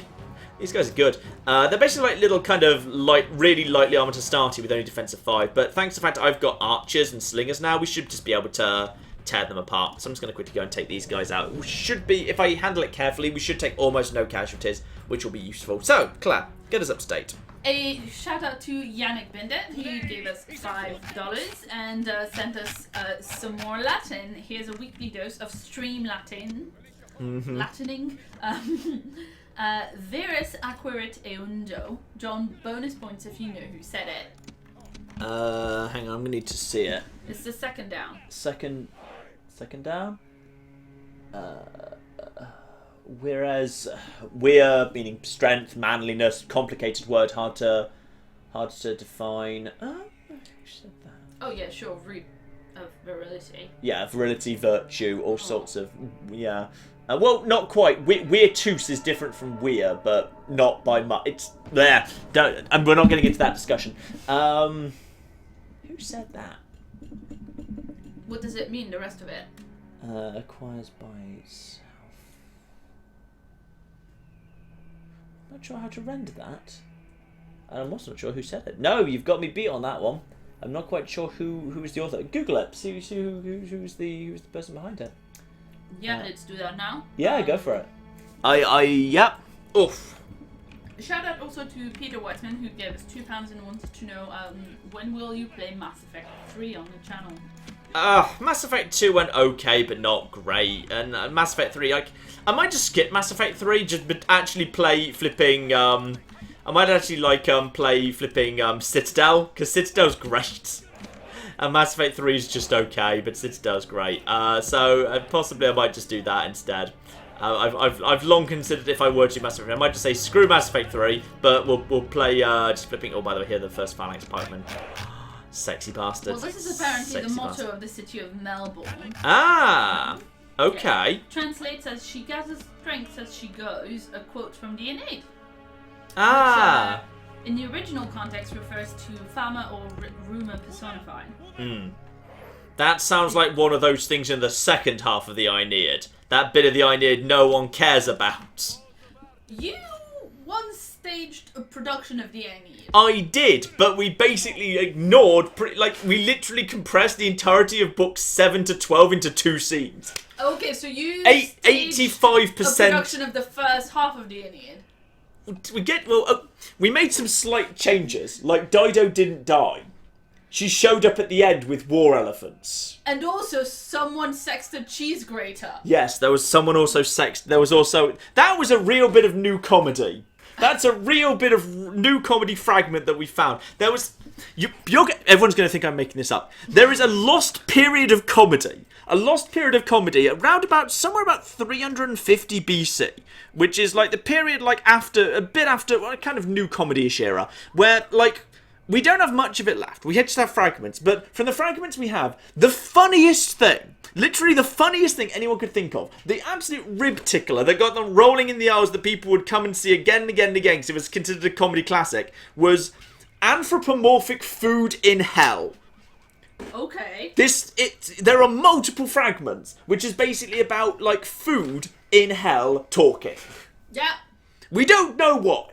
It's just, we've got fragments of it. So I decided to write a modern food in hell sketch about a cheese and a cheese grater and their doomed romance. Alright? It's fine. I feel like you guys in chat are missing out a lot by not seeing John's emphatic hand gestures whilst he's explaining this. They're good hand gestures. Anyway, shout out to Sparta McIntyre. Sparta McIntyre, excellent. Excellent. Who gave us 20 quid and said, "Hello from the future Republic of Scotland and thanks for all the entertainment." John is always saying that something is not the worst thing in the world. What actually is the worst thing in the world, John? Claire. Ha! Shout out to Retham, who called you would say that. Your comedy is getting sodding predictable, man. Hashtag not as funny as he used to be. Oh dear. I told him it was running out of tea bags, but whatever. Oh dear. That's amazing that someone actually called that. I would say that immediately. No. He called it, and then I made a note of it, because I knew it was likely you would say that. Actually, you know what is worse than Clan is also the worst game in the world ever? Advance Wars Days of Ruin. Advance Wars, Days of Ruin, or Dark Conflict, depending on what country you're in. It had 2 titles depending on territory. Which is the worst possible imaginable sequel to one of the best games ever made, Advance Wars 2. Bloody hell, Advance Wars, Days of Ruin. You could not have got that more wrong. I'm sad just thinking about its existence. Right, let's just quickly move everyone around here. We should be well out of range for the time being. I just want to kind of just loop around so they don't have the high ground over me. We'll just kind of move. Shout out to Thomas Richter, who gave us 2 Brazilian reals and said, I bet the sex was great. Ba-da-ba-ba-da-ba. Hong Kong. Oh, dear. And also Thomas says he'll make a movie of anything that you want, basically. Uh-huh. He said, wait a minute, I'm trying to find like the place where he actually said that, because I made it sound worse than it was. Yeah, ask John what classic thing he wants adapted into a movie, and I will make it with the community, and it will be an MATN production. Mm-hmm. There you go. What play does John want a movie of? I will make it, says Thomas. Make a comedy version of Hippolytus. That'd be good. Right, you guys have managed to take a little bit of a loss there, irritatingly, but that's fine. And then a whole bunch of you guys have just backed off. That's okay. You guys can just have taken a fair bit of a knock there, which is annoying. Shout out to Generalissimo in the chat who said, Claire, have you checked on search history for cheese? Which you would think would be more of a worry about me, right? Because I do actually genuinely really love cheese. Yeah, worryingly. Come on, we've taken way too many casualties doing this. It's kind of annoying. We've almost taken out. We haven't even taken out the general. The battle cam just gotten a bit early, and then there we go. It actually, took that time. Right, and then just basically these guys are trying to reload. We've almost got them this time. Yeah, we took stupid casualties doing this. We didn't need to take this many casualties, but a rebel general is always an annoyance. Get out of there, get out of there. These guys have only got flipping defense of 5. How did you just take that charge, you bastard? Just start basically going for them. The archers need to just focus your fire over here, please. You've just lost your screen, by the way. Excellent. You'll get that back in a second. You just didn't see the thing. Yeah, sorry, I didn't. Don't worry. I also have that elsewhere, so it's fine. Right, sorry. and hopefully these guys are there. We go. Finally, we've just managed to wrap these guys up. You'll get yourself hopefully an extra bit of experience just for wiping these guys out. Fine. Irritatingly, that was a bit scruffy. We lost flipping. They actually got almost as many kills as us. Still, we've cleared them out the way. It's annoying that the rebels had a proper general there, just because that is expensive and difficult to deal with. Actually, I'm going to send you back home, and you can actually be joined up, so that's fine. Right, let's just go over here and see what we got going on this. I'm just going to go over here to this little gap here. More mercenaries. Yay, mercenaries. Right, just buy them. That's a little bit more. Oh, I can only afford one. I'm kind of out of money. Right, well, if they decide to attack or if they don't, I can basically take Massacre off them. So we can just basically start winning some really fast victories against the people of Pontus, which will throw them into confusion. If you're just attacking multiple places at once, they kind of struggle to figure out, where are they supposed to go, how are they supposed to defend against it. But we've now got some decent armies starting to appear on the field, which is good. Which is very good. So, let's just quickly wrap up this turn here. And I think actually with a couple of victories... Oh! The Egyptians have decided to sally out. And according to the game, they've got the upper hand. They do not. They most certainly do not. But alright, fine. I just look at the banners, for goodness sake. They're flipping. I guess it's because, technically, the game... The strength assigned numerically, just to give a random generic all-purpose number to how strong is this unit for an actual chariot, I can understand how that's pretty good. Are you planning to actually... You're the ones who began this fight. You need to have the good bloody grace to come outside. Oh dear, right, okay. Well, if they're not going to... Actually, if they are going to plan to do that, screw it. Just get forward as quick as you can. Get forward as quick as you flipping can. If they've decided they actually are willing to take their sweet time getting outside, we might be able to catch them as they come out of the gates. Which would be kind of hilarious. You guys, drop the rams for the time being. Just get forward a little bit here. There we are. This is Alexandria, by the way. It's not got particularly good walls on it yet. Get out of the way, get out of the way, get out of the way. You also get out of the way. These guys will be a good bit of, yeah, good ability to, what are these ones? These are the heavy chariots. Alright, that's fine. That's fine. Everyone just basically move forward. Probably you should, oh no, you shouldn't. If they've actually come out, right. You guys, just move forward as quick as you like. You guys need to be, yep, skirmish mode off. You guys prepare to shield these guys. Now, you guys just basically, yeah, stop there, stop there, stop there, stop there. Right, you've got a couple of shots in there. Prepare to just shield. These guys are... Chariots struggle to maneuver properly a little bit when they're coming out of towns. And at this point, they've got flipping phalanxes coming straight at them. So they're going to... twitchy, twitchy, twitchy. Come on, come on, come on, come on, come on, come on. Right. Let's just get some more phalanxes moving in. We may as well just kind of slowly start closing the net here. You guys may as well just start moving over here. Now, at this point, as all chariots do, they're going to start falling apart really quickly. So this is Unit 1 that's just kind of coming up on us there. Because the phalanxes are overlapping, they're kind of going wiggly, wiggly, wiggly, wiggly, wiggly, wiggly, wiggly. So I'm going to stop this one to stop the wiggly. But at this point, you can just see that the standard traditional, you know, chariot dance is happening. Which is they've managed to get themselves... That guy will do a tiny bit of damage, but they're going to break almost immediately. Right. Now I just need to basically get these guys as close to the city as quickly as possible. Because these guys are Chariot Archers. But, unfortunately... Yeah, there we are. So you need to... You are not helping. You are not helping. You just need to basically start going forward as quickly as possible. And you need to back them up. Just get as close as you can, as quickly as you can... to the city. Because at this point, the thing is, chariots kind of, they come in a straight line, then they break off. So if I can just actually have my east, I might be able to have my eastern mercenaries assassinate the leader right now by literally just having my eastern mercenaries run over here and then basically having them attack. So just get over here and attack. And there we go. Leader has been assassinated.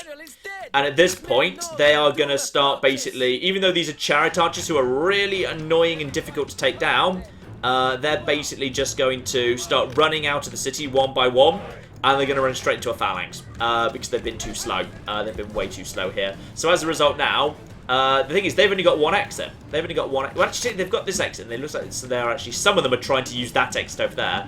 But it looks like just keep walking, keep walking, keep walking, keep walking. And they didn't quite get your things down in time on that occasion, but that's fine. Just keep going forward, and now. They're all going to go down one by one. We've already taken out whoever the leader was, which I think was just a captain. Yeah, it was just a captain, Captain Neferet. So we should be able to get inside the city, actually, if we're lucky. No, they've just managed to slam the gates closed there. One survivor. Okay, and then something around here. In which case, let's just bring up the ram. We can just basically knock our way in here. No problem at all. So you guys, get on a ram. Quick as you flipping like, that'll be fine. Because, yeah, we can just basically knock down the gate and there'll be no casualties from that. This unit over here, I would have thought, like that one over there, I mean, will probably at some point decide they want to get involved, but we'll see. We'll see if they can be bothered. Right. You need to pick up a... Okay, just over here, pick up a ram. There you go. Now you got it. Are they coming back for another go? I think they might be coming back for another go. If they're coming back for another go, draw up some more troops right here. There we go, dead. Psh, back out the way of the gate, please. Back out the way of the gate. Let's just knock down the gate for just 1 second, and then we can basically just start marching in. And then if these guys do decide they want to get involved later, it won't actually matter. So you guys just redraw up here. Those are reinforced gates. This is a wooden wall, not a palisade. Just a little bit tougher. Doesn't make any difference whatsoever. Despite the fact it says more wall defences. Don't see many wall defences, to be honest. They're still pretty bloody Spartan. Right, so get rid of them. Now that's all there. Now I can just basically... Now let's see what happens if I... Aha!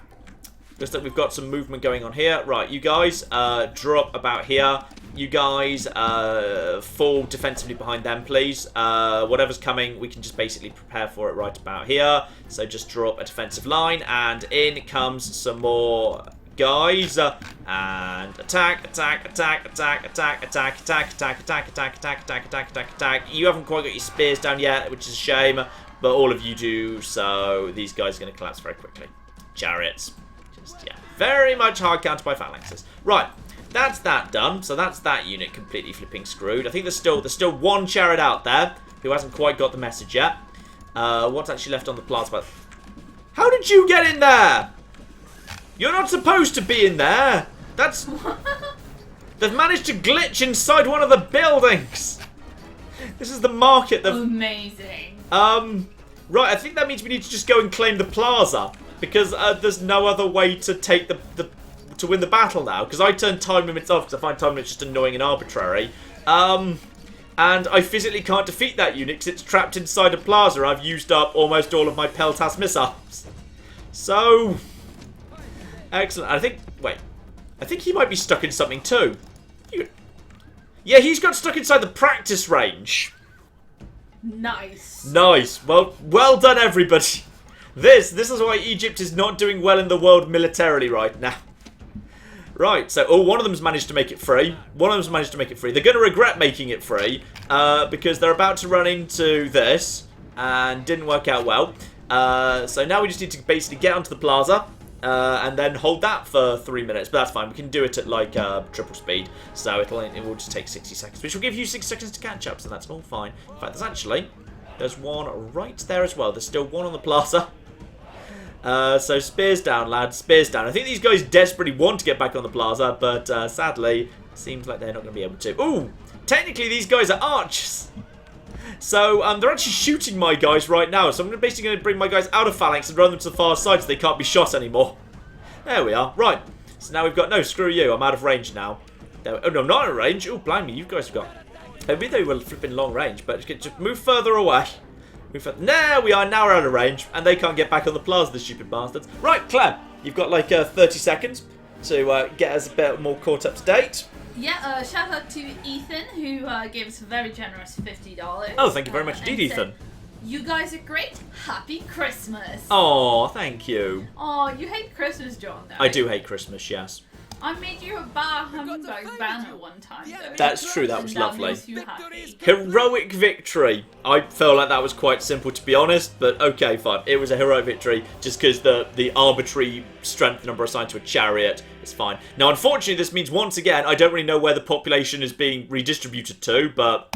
Screw it, I'm sure it's good. I'm sure it's helpful that it's being redistributed somewhere. Parthians are sending spies into Seleucia, but that's fine. Seleucia's got a good quality general in it, or at least a good quality manager, so that will all be fine. There's a Scythian diplomat coming down. We've just captured yet another wonder, so prepare for noise. There we go. Not so bad, actually. Oh, there it is. There's the ridiculously loud noise. So, this one's actually useful. So, yeah, nearby ships sinking at sea. Increasement in naval movement allowance. Basically, my ships can move a lot further now, so that's just nice. Not hugely further, to be honest, but it's just there. It's there and it's okay. So just get a diplomat floating in that space. So, Alexandria now belongs to me. Greek cities are the most advanced faction. 2 towns have just grown automatically. So Sardis just grew. Yep, Sardis, get that place up to a city. That's now past 6,000. Good. All this enslaving of Egyptians has proved to be very, very useful indeed. And Hatra could possibly benefit from actual walls. Just for the sake of, yeah, providing a bit of a tougher target for the Armenians when they inevitably do attack Hatra. Because that's just going to happen. Ooh, we've got Cassandra. Good old Cassandra. Well, technically Cassandros, but, you know, I think that. So... lively and poetic education. Very nice indeed. So influence plus management plus 10 to movement points. That's useful, actually. So Antioch. This guy's a good kid. This guy could be a good leader in time. So remember, we've got a good kid in Antioch who's got some bonus movement points on him.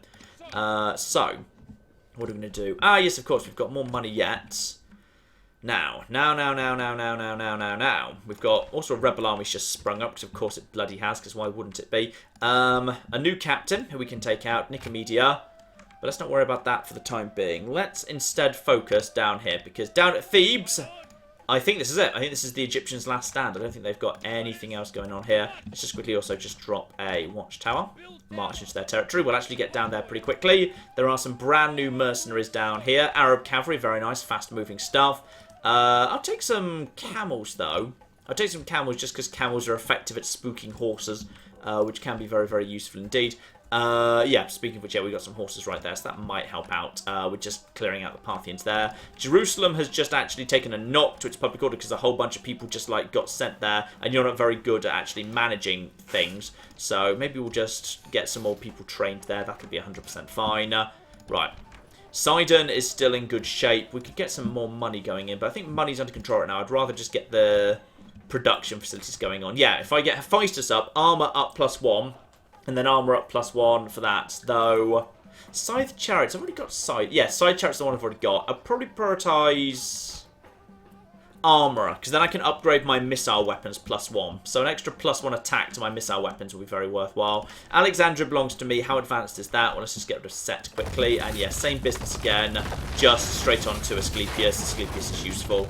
This seems to be, yeah, fairly undeveloped. I'm just going to send Philip, good old Philip, I'm going to send him down towards Siwa, just to see what's there, because basically, the thing is, if I don't take Siwa and the Numidians don't like me, the Numidians have 3 targets they could attack. If I take Siwa and fortify it, then any attack coming from the west will basically pass Siwa. So I can fortify Siwa and say, Siwa is where we hold them, and then these cities, I don't need to worry about garrisoning them so much. So that's fine. See what it's looking like. It's not so bad. And if we actually take it out, we'll help out our Carthaginian allies. Speaking of which, how are you guys doing, by the way? Okay for the time being. Yeah. Okay for the time being. But losing territory. Carthage is not doing so hot this game. But no matter. No flipping matter. Antioch has... What has Antioch just finished building? Ah! Paved roads. Paved roads, very, very useful indeed. Let's get a large temple of... Ah. Okay. Large temple of Hephaestus. Sure, upgrade the armor slightly, but I need a trader, and also I think a market before I can build a blacksmith here. So let's just get that in production right there. Tarsus is looking good. The Pontic people are starting to swarm. There's more of them floating around yet, but I think we can mostly just kick them out of some of their territories. For the moment, I think they've only got... Yeah, they've only got 4 territories, and the Armenians have only got 2. They've got a big army, but if I can just take that out, if I can just clear the flipping Pontic cities and then just take out that one big arm of Armenia before they expand anywhere, that could work. Speaking of which, let's just move into Thebes nice and quickly. Here, we now should have plenty of strength to do this. Yes, indeed. So, some skirmishers, some slingers, some desert axemen, and the faction leader himself, who is a strategic expert, but it's not going to help him that much, to be honest. Nothing that boosts morale, which is fine. Morale boosting used to be a lot less common. And yeah, I've actually brought some phalanx pikemen with me. So we've got some real solid meaty pikemen on the field. They've got some skirmishers and some axemen, but we've got the tools to take care of this, I would say. Let's get down there. And actually, before we do that, because the population here is presumably pretty big. Yeah, another 13 bloody thousand.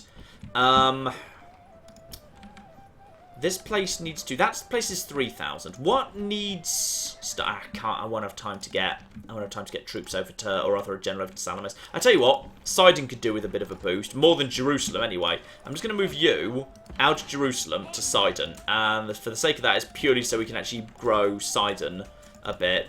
Seleucia is up to 11,000. Suez is only at 6,000. So I should probably flipping lower the tax rate here. And just for one turn... I'm just going to move... I can't because the flipping rebels are there. Fine, no matter then. I guess we'll just make flipping do. We'll lower the tax rate anyway. Just the population's getting a bit out of control. Tarsus would not mind being grown. Sardis is... Actually, you know what does need growing? Halicarnassus could do with... Oh, Halicarnassus doesn't need growing that much. It needs it more than Sardis. Right. General can't get past rebels. Hate everything. I could just burn it to the ground. I mean, I don't think we need much more population around at this point. I feel like we're healthier without population. Though actually, if Sidon... Yeah, actually, if it just Sidon received the boost. So, let's just check. No one else gets any. You don't get any, you don't get any. You... Hatra could do with? Hatra could do with some. Hatra can have some too. Seleucia can do without. Step outside of Seleucia. Okay.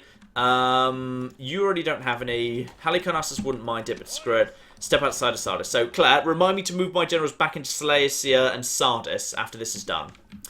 And you don't have any, right? Yeah, you don't have any, you don't have any. That's fine. Right.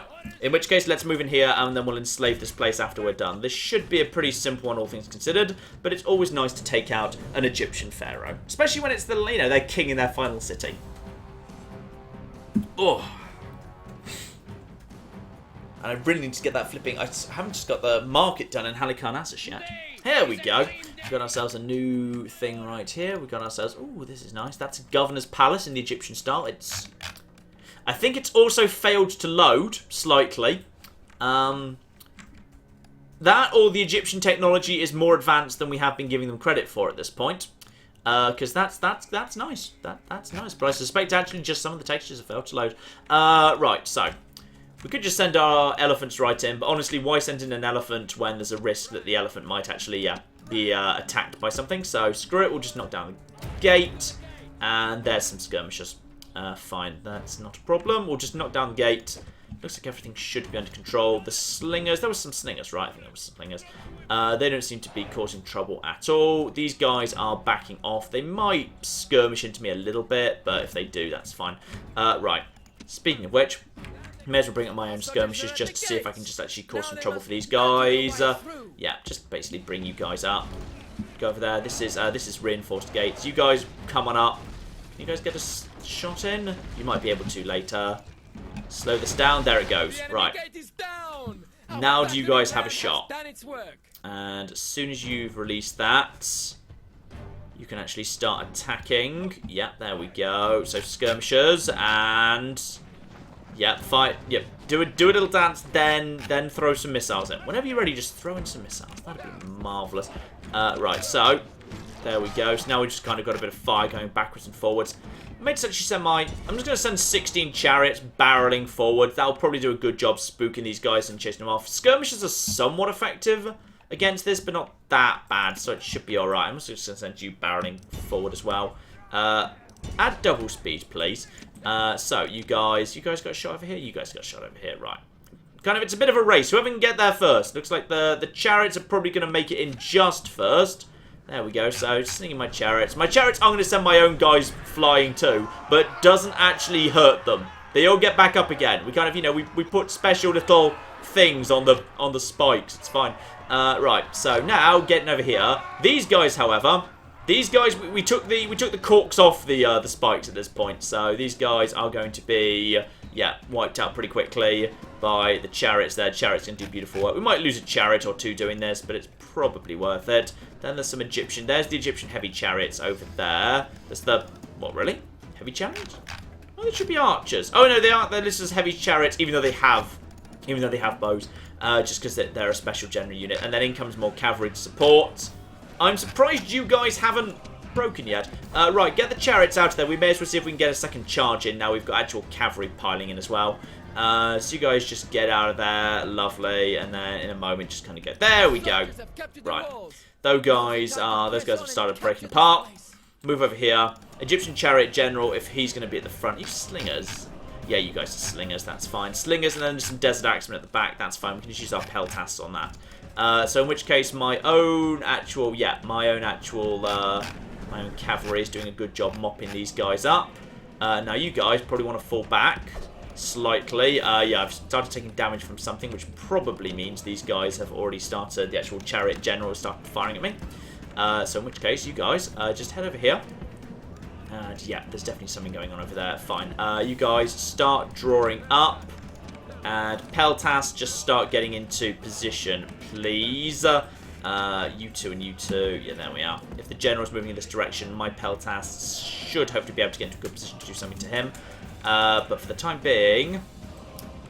Okay, you guys need to come a bit faster, actually. Maybe, like, run outside of phalanx formation, then after you're done, like, speed up a bit. You guys, round here. Get out of the way, please. Get out of the flipping way, because the general's coming.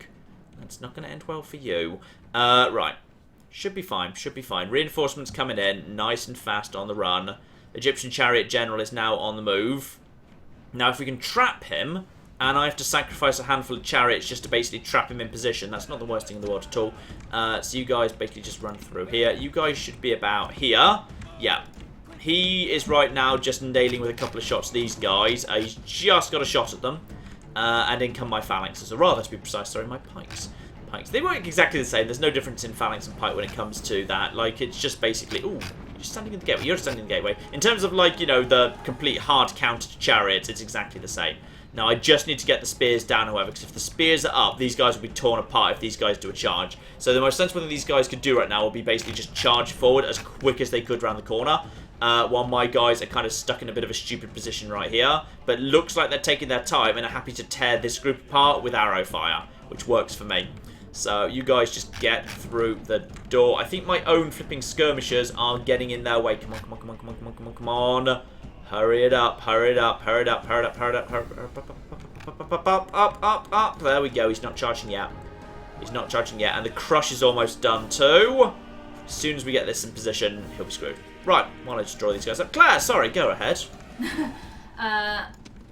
Yeah, we've got messages about my singing. Yay! Funnily enough, shout out to T and Charcoal, who gave us $2 and said here's a tip for Claire's lovely singing. And Paul, who gave us $5 and said for Claire. I thought that was about to go into a classic pun there. Here's a tip for Claire's singing. Don't. Ba-da-ba-ba-da-ba. No, because Tea and Charcoal is nice. Okay, fine. Unlike you. Here we go. We got the spears down in time, and now this is the flipping Pharaoh, and now we're basically going to take him out without taking any further losses because chariots are stupid, and it's the worst thing to drive around in if you're the king. And they are going to basically keep committing to that. They're still fresh because as a flipping faction leader, they've got tons of strength and they've got plenty of time. He's dead. So he's dead. And now they're napping off. So life is good. Life is fine. Also shout out to Paul, who suggested the lullaby in the first place and gave us another $5 and said for Claire for being a good sport and singing. Aww. And shout out to Retro for the win, who gave us £2 and said, has John ever actually played Dragon Age? I mean, it keeps being requested. Yes, I did play Dragon Age, or at least I played at the very beginning of Dragon Age. It always struck me as hilarious how, like, you know, during if you kind of had a conversation after just doing like a little fight, you would kind of you'd be completely flipping smeared in blood, and no one seemed to acknowledge it or care. That always struck me as hilarious. But barely at all. Really not much at all. Right, in come more spikes and in come more dead things. Just keep drawing up here, please. Just no, careful, careful. I need you to be in a phalanx. Be in a phalanx, because being a phalanx is your job. There you go, you're getting it now. Right, in come some slingers. We're going to start doing some, they're going to do some nasty work to me. So we'll just basically, we'll just push forward. Yes. Thomas in the chat says, John, I have banned people for being less mean than you. Oh. Also, Emily says, why are you so mean, John? Well, Claire deserves it. If you knew Claire, you'd understand she deserved it. Qualification says, stop being mean, John. Mm-hmm. I'm not being mean. I'm just being fair. I'm being meritocratic. So my singing would just made us $7 Oh. in donation. Yeah. Yeah. Yeah. The meritocracy of that is just I'm going to be mean to Claire now. Yes. Actually, you know what? Yes. Claire. Shout out to Emily Bay, who just gave us £2 and said, Claire, appreciation donation, because Claire is amazing. Claire is not amazing.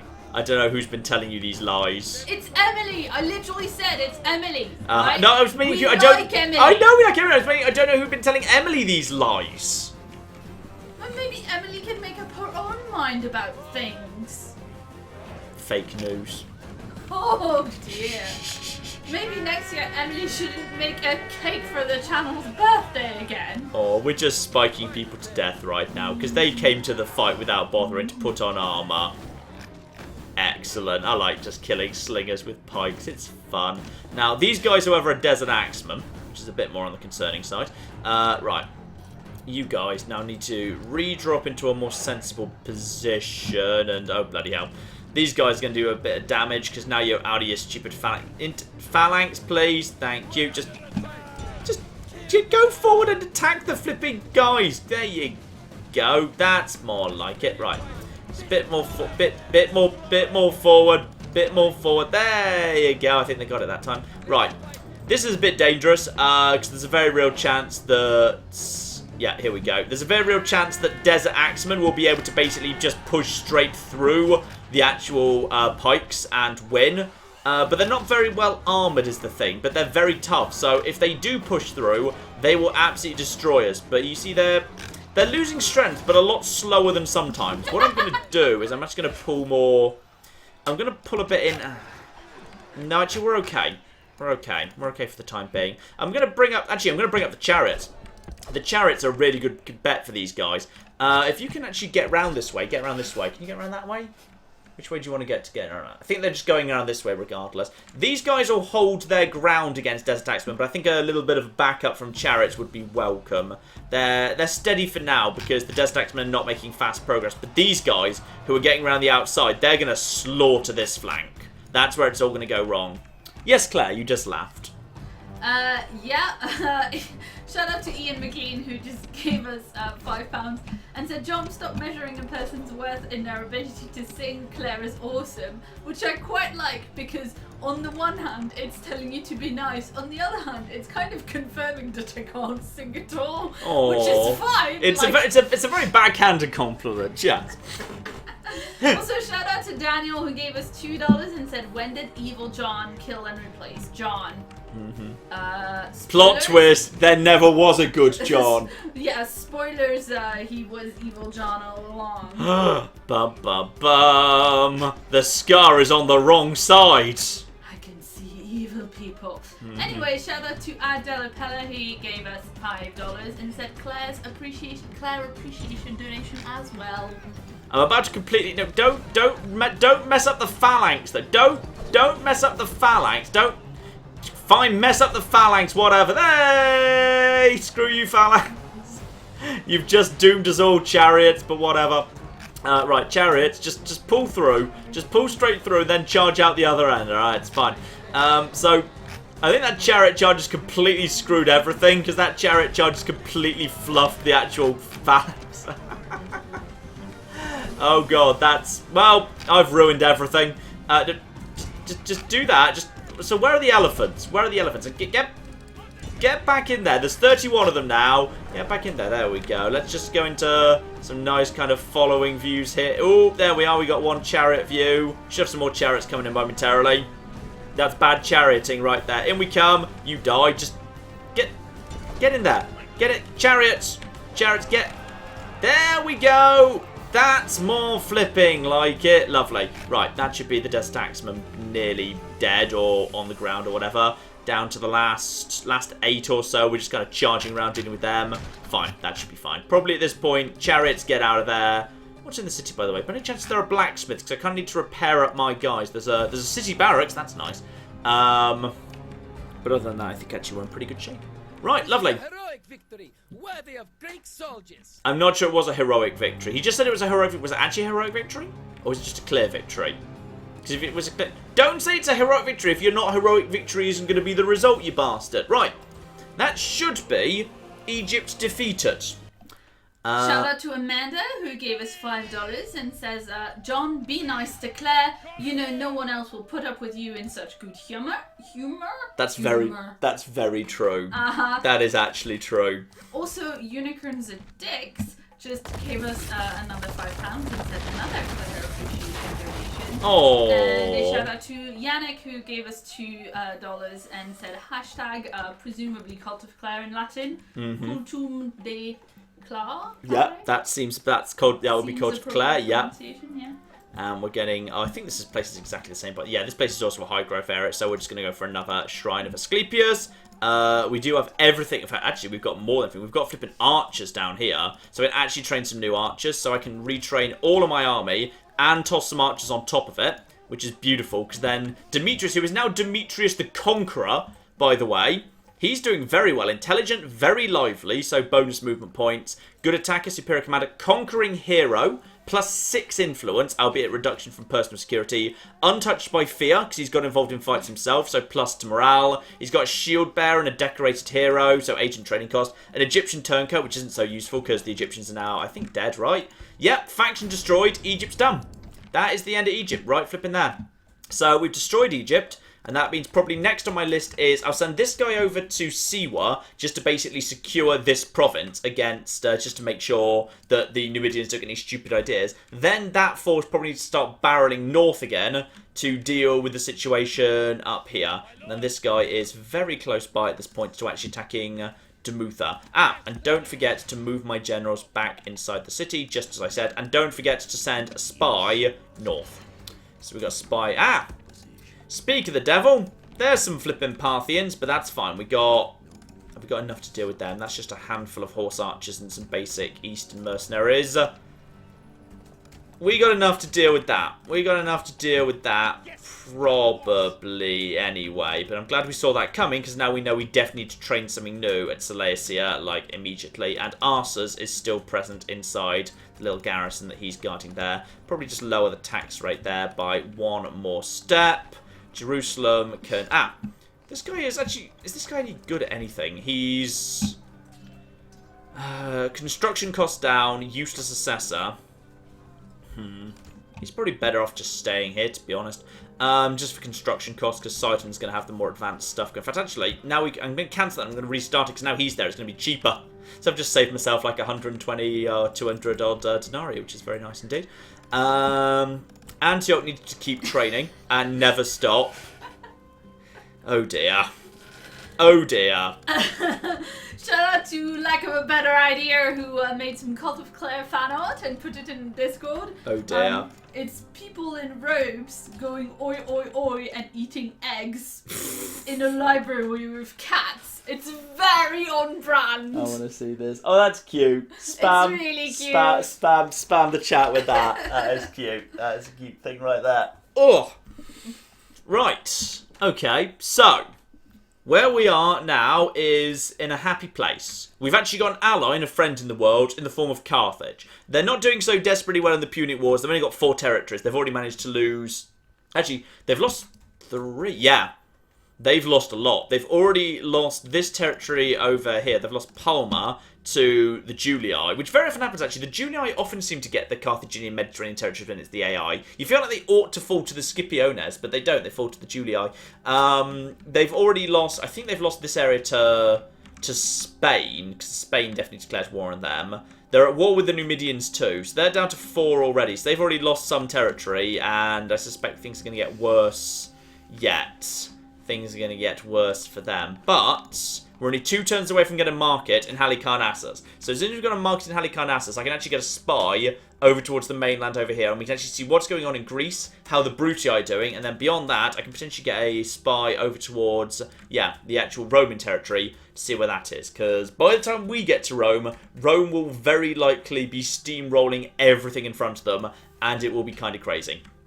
But you know what? I think we'll probably leave that for next time. We've been going for a bit over 3 hours at this point. My voice is not 100% today, so I think we're going to call it a part. Also we need to watch Robot Wars. And we need to watch Robot Wars, which is very important. And Blue Planet. Yes. This is all very important indeed. So we need to go and watch Robot Wars and iPlayer. We need to go. Thankfully with iPlayer, we can just start it from the beginning. I imagine possibly at 8 o'clock, the viewership dropped dramatically as everyone left to watch Robot Wars. That would be entirely understandable and make 100% of sense. So, I would say we've made some good start here. We haven't quite finished up... Have you moved your general back? Yeah, the generals have indeed moved back into... I've moved Seleucia. I think I moved the Sardis one back in. No, I didn't move the Sardis one back in. Ha! I made a note to remind you and then I did. Thank you, Claire. Even though you're mean.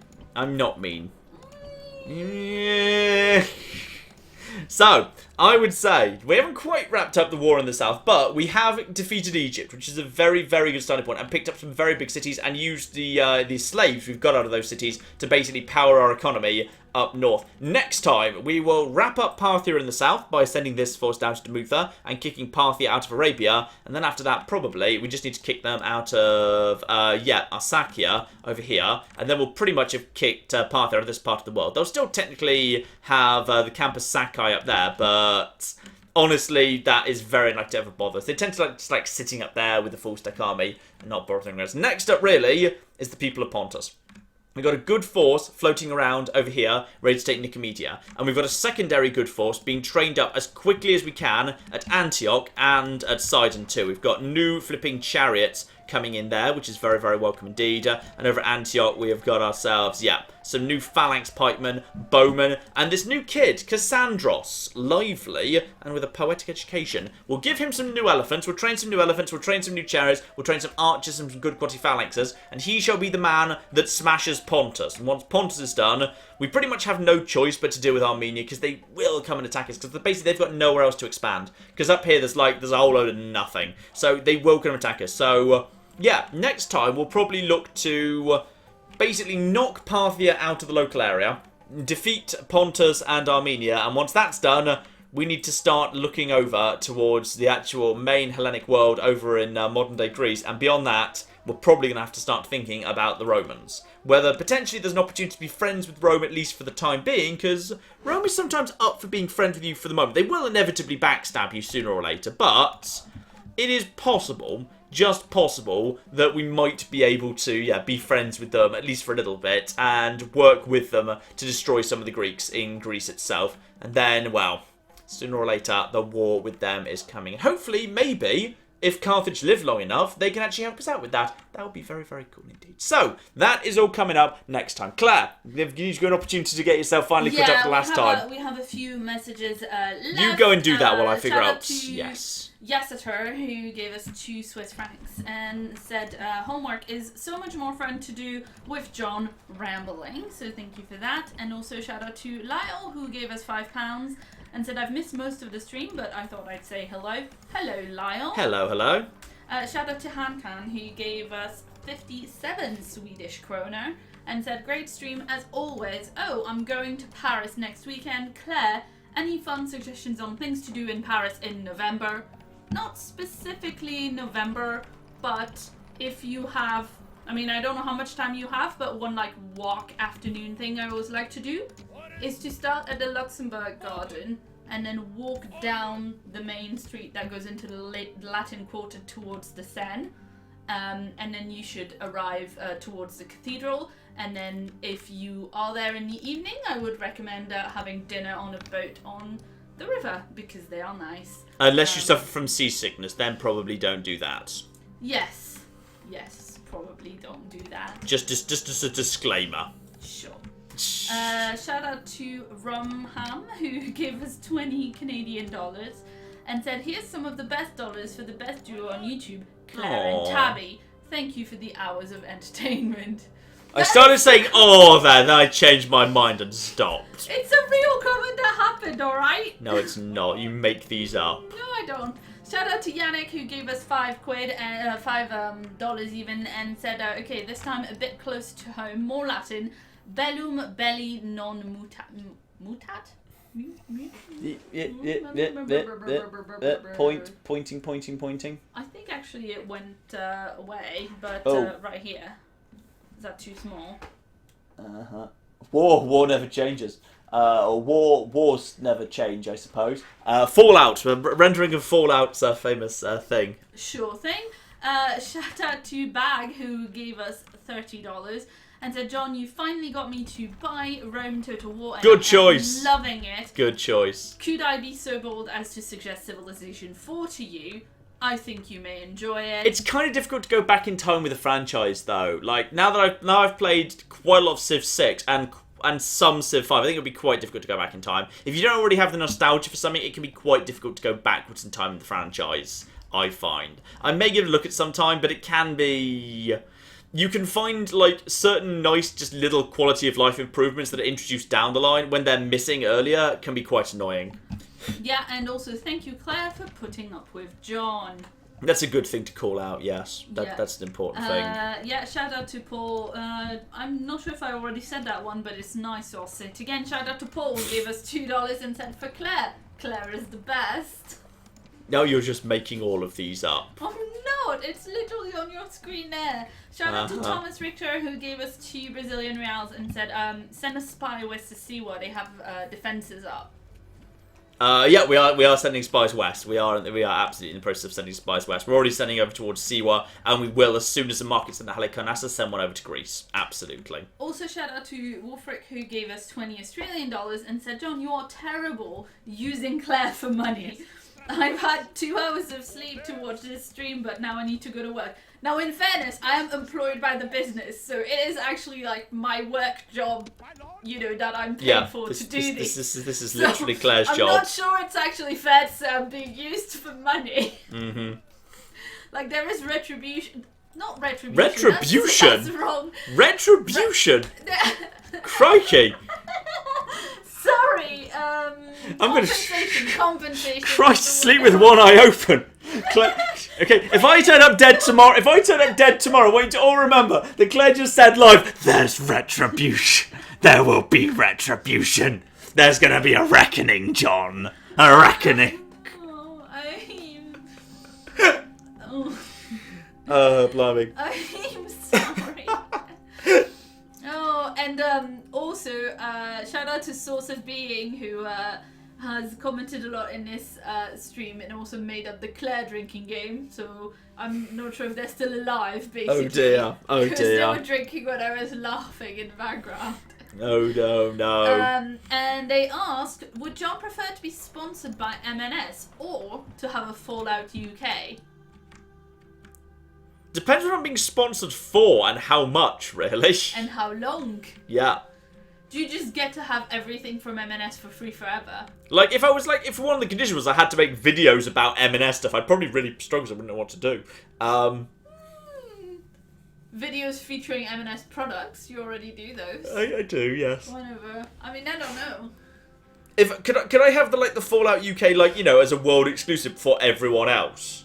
Because that would be good. Oh, I'm sorry. Having a game made that's literally, what would you pick if you could just decide what's being made? Having that happen, that's not enough for you. You also need to have. I wouldn't have Fallout UK made as my thing. I want flipping Get Obsidian to make Fallout New Vegas 2 in some capacity. Probably maybe a Fallout just set in California. Just make another West Coast even Fallout game. Maybe set in the NCR itself, in the Heartlands. In the aftermath of New Vegas, a couple of decades later or something, I'm just saying, every time someone asks you what Fallout you would make on the Patreon, if you could make whatever, you always say UK. I think it would be an interesting idea. The optimal Fallout I wish they would make is just get Obsidian to make a new Fallout, basically just a new West Coast Fallout. Ooh, what about Fallout Canada, suggested by Bromham in the stream, in the chat even? I don't know. But you like Canada so much. I do, but I don't really see how it really kind of adds much to. I'd rather have a visiting the aftermath of New Vegas than the rest of it. I think that would be more interesting because then it picks up directly. Because Fallout New Vegas, part of the joy of it is it picks up on so much stuff that happened earlier in the franchise. So I think it would be nice if whatever was next on the West Coast picked up on stuff that happened in New Vegas. Yeah, and a shout out again to Wolfric, who gave us another $5 Australian dollars even, and said "Viva la Claire." So there you go. This is all fake. This is all fake it's stuff. Not fake. It's literally on the screen right here. You can see it. That's true. You can see the amount of people saying nice things about me. That is Claire true. is right, John, says Thomas Richter in the comments. Also, shout out to Volification, who says Claire, no judge would convict you. I wouldn't do anything bad to John. Shout out to AA, who gave us 10 quid and said, I love the channel, but Claire is still the best. Lies. All flipping lies. Oh dear. Alright, shall we go watch some robots? Let's go watch some flipping Robot Wars here. Let's just quickly go over to the end screen so we can do all of that. There! Right, so that is us wrapping up tonight. Thank you all so very, very much for joining us here this evening. Thank you very much in particular, of course, to all the Super Chat donators. Thank you all so very much for we've got, that. Three new sponsors. And 3 new sponsors as well, with all those lovely, lovely, unique icons, logos there. Thank you very much, Rumham, Nartan6, and Try Matthews for becoming our new sponsors. Thank you very much indeed.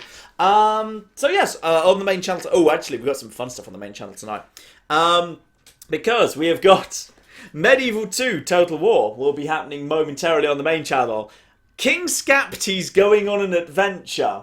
Oh, that's quite good. It's King Skapti's big day out. King Skapti's going on an adventure in Medieval 2 Total War. That'll be happening in just a few minutes on the main channel. And then later tonight, we have more Fallout 4 Frost, where I'm heading into the world above, my first exploration above ground. So, some fun stuff on the channel coming up. Some fun stuff coming next week as well, by the way. I've just actually literally today taken code for some really cool new games. Brand new stuff. You will never have seen it before. In fact, yeah, some of it's literally only just got permission to be put on YouTube full stop. So I've got some really fun new stuff coming next week. I'll tell you one of them right now, coming up very, very soon indeed. Hand of Fate 2. Loved the original. Really loved the original. Brand new video will be coming out, I think on Monday.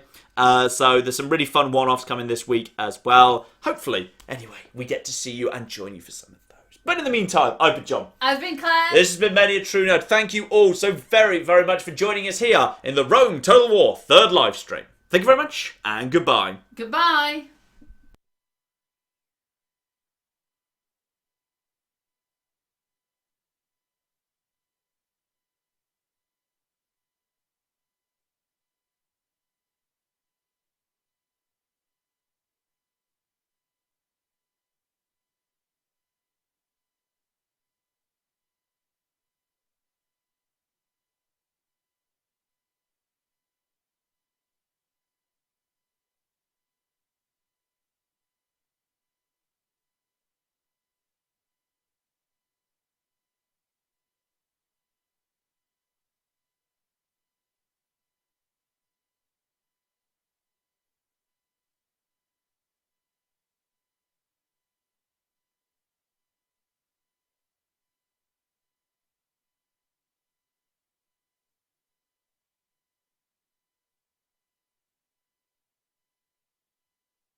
He snores. She wheezes. Say housework and he freezes. She eats these skeezy cheeses that I can't describe.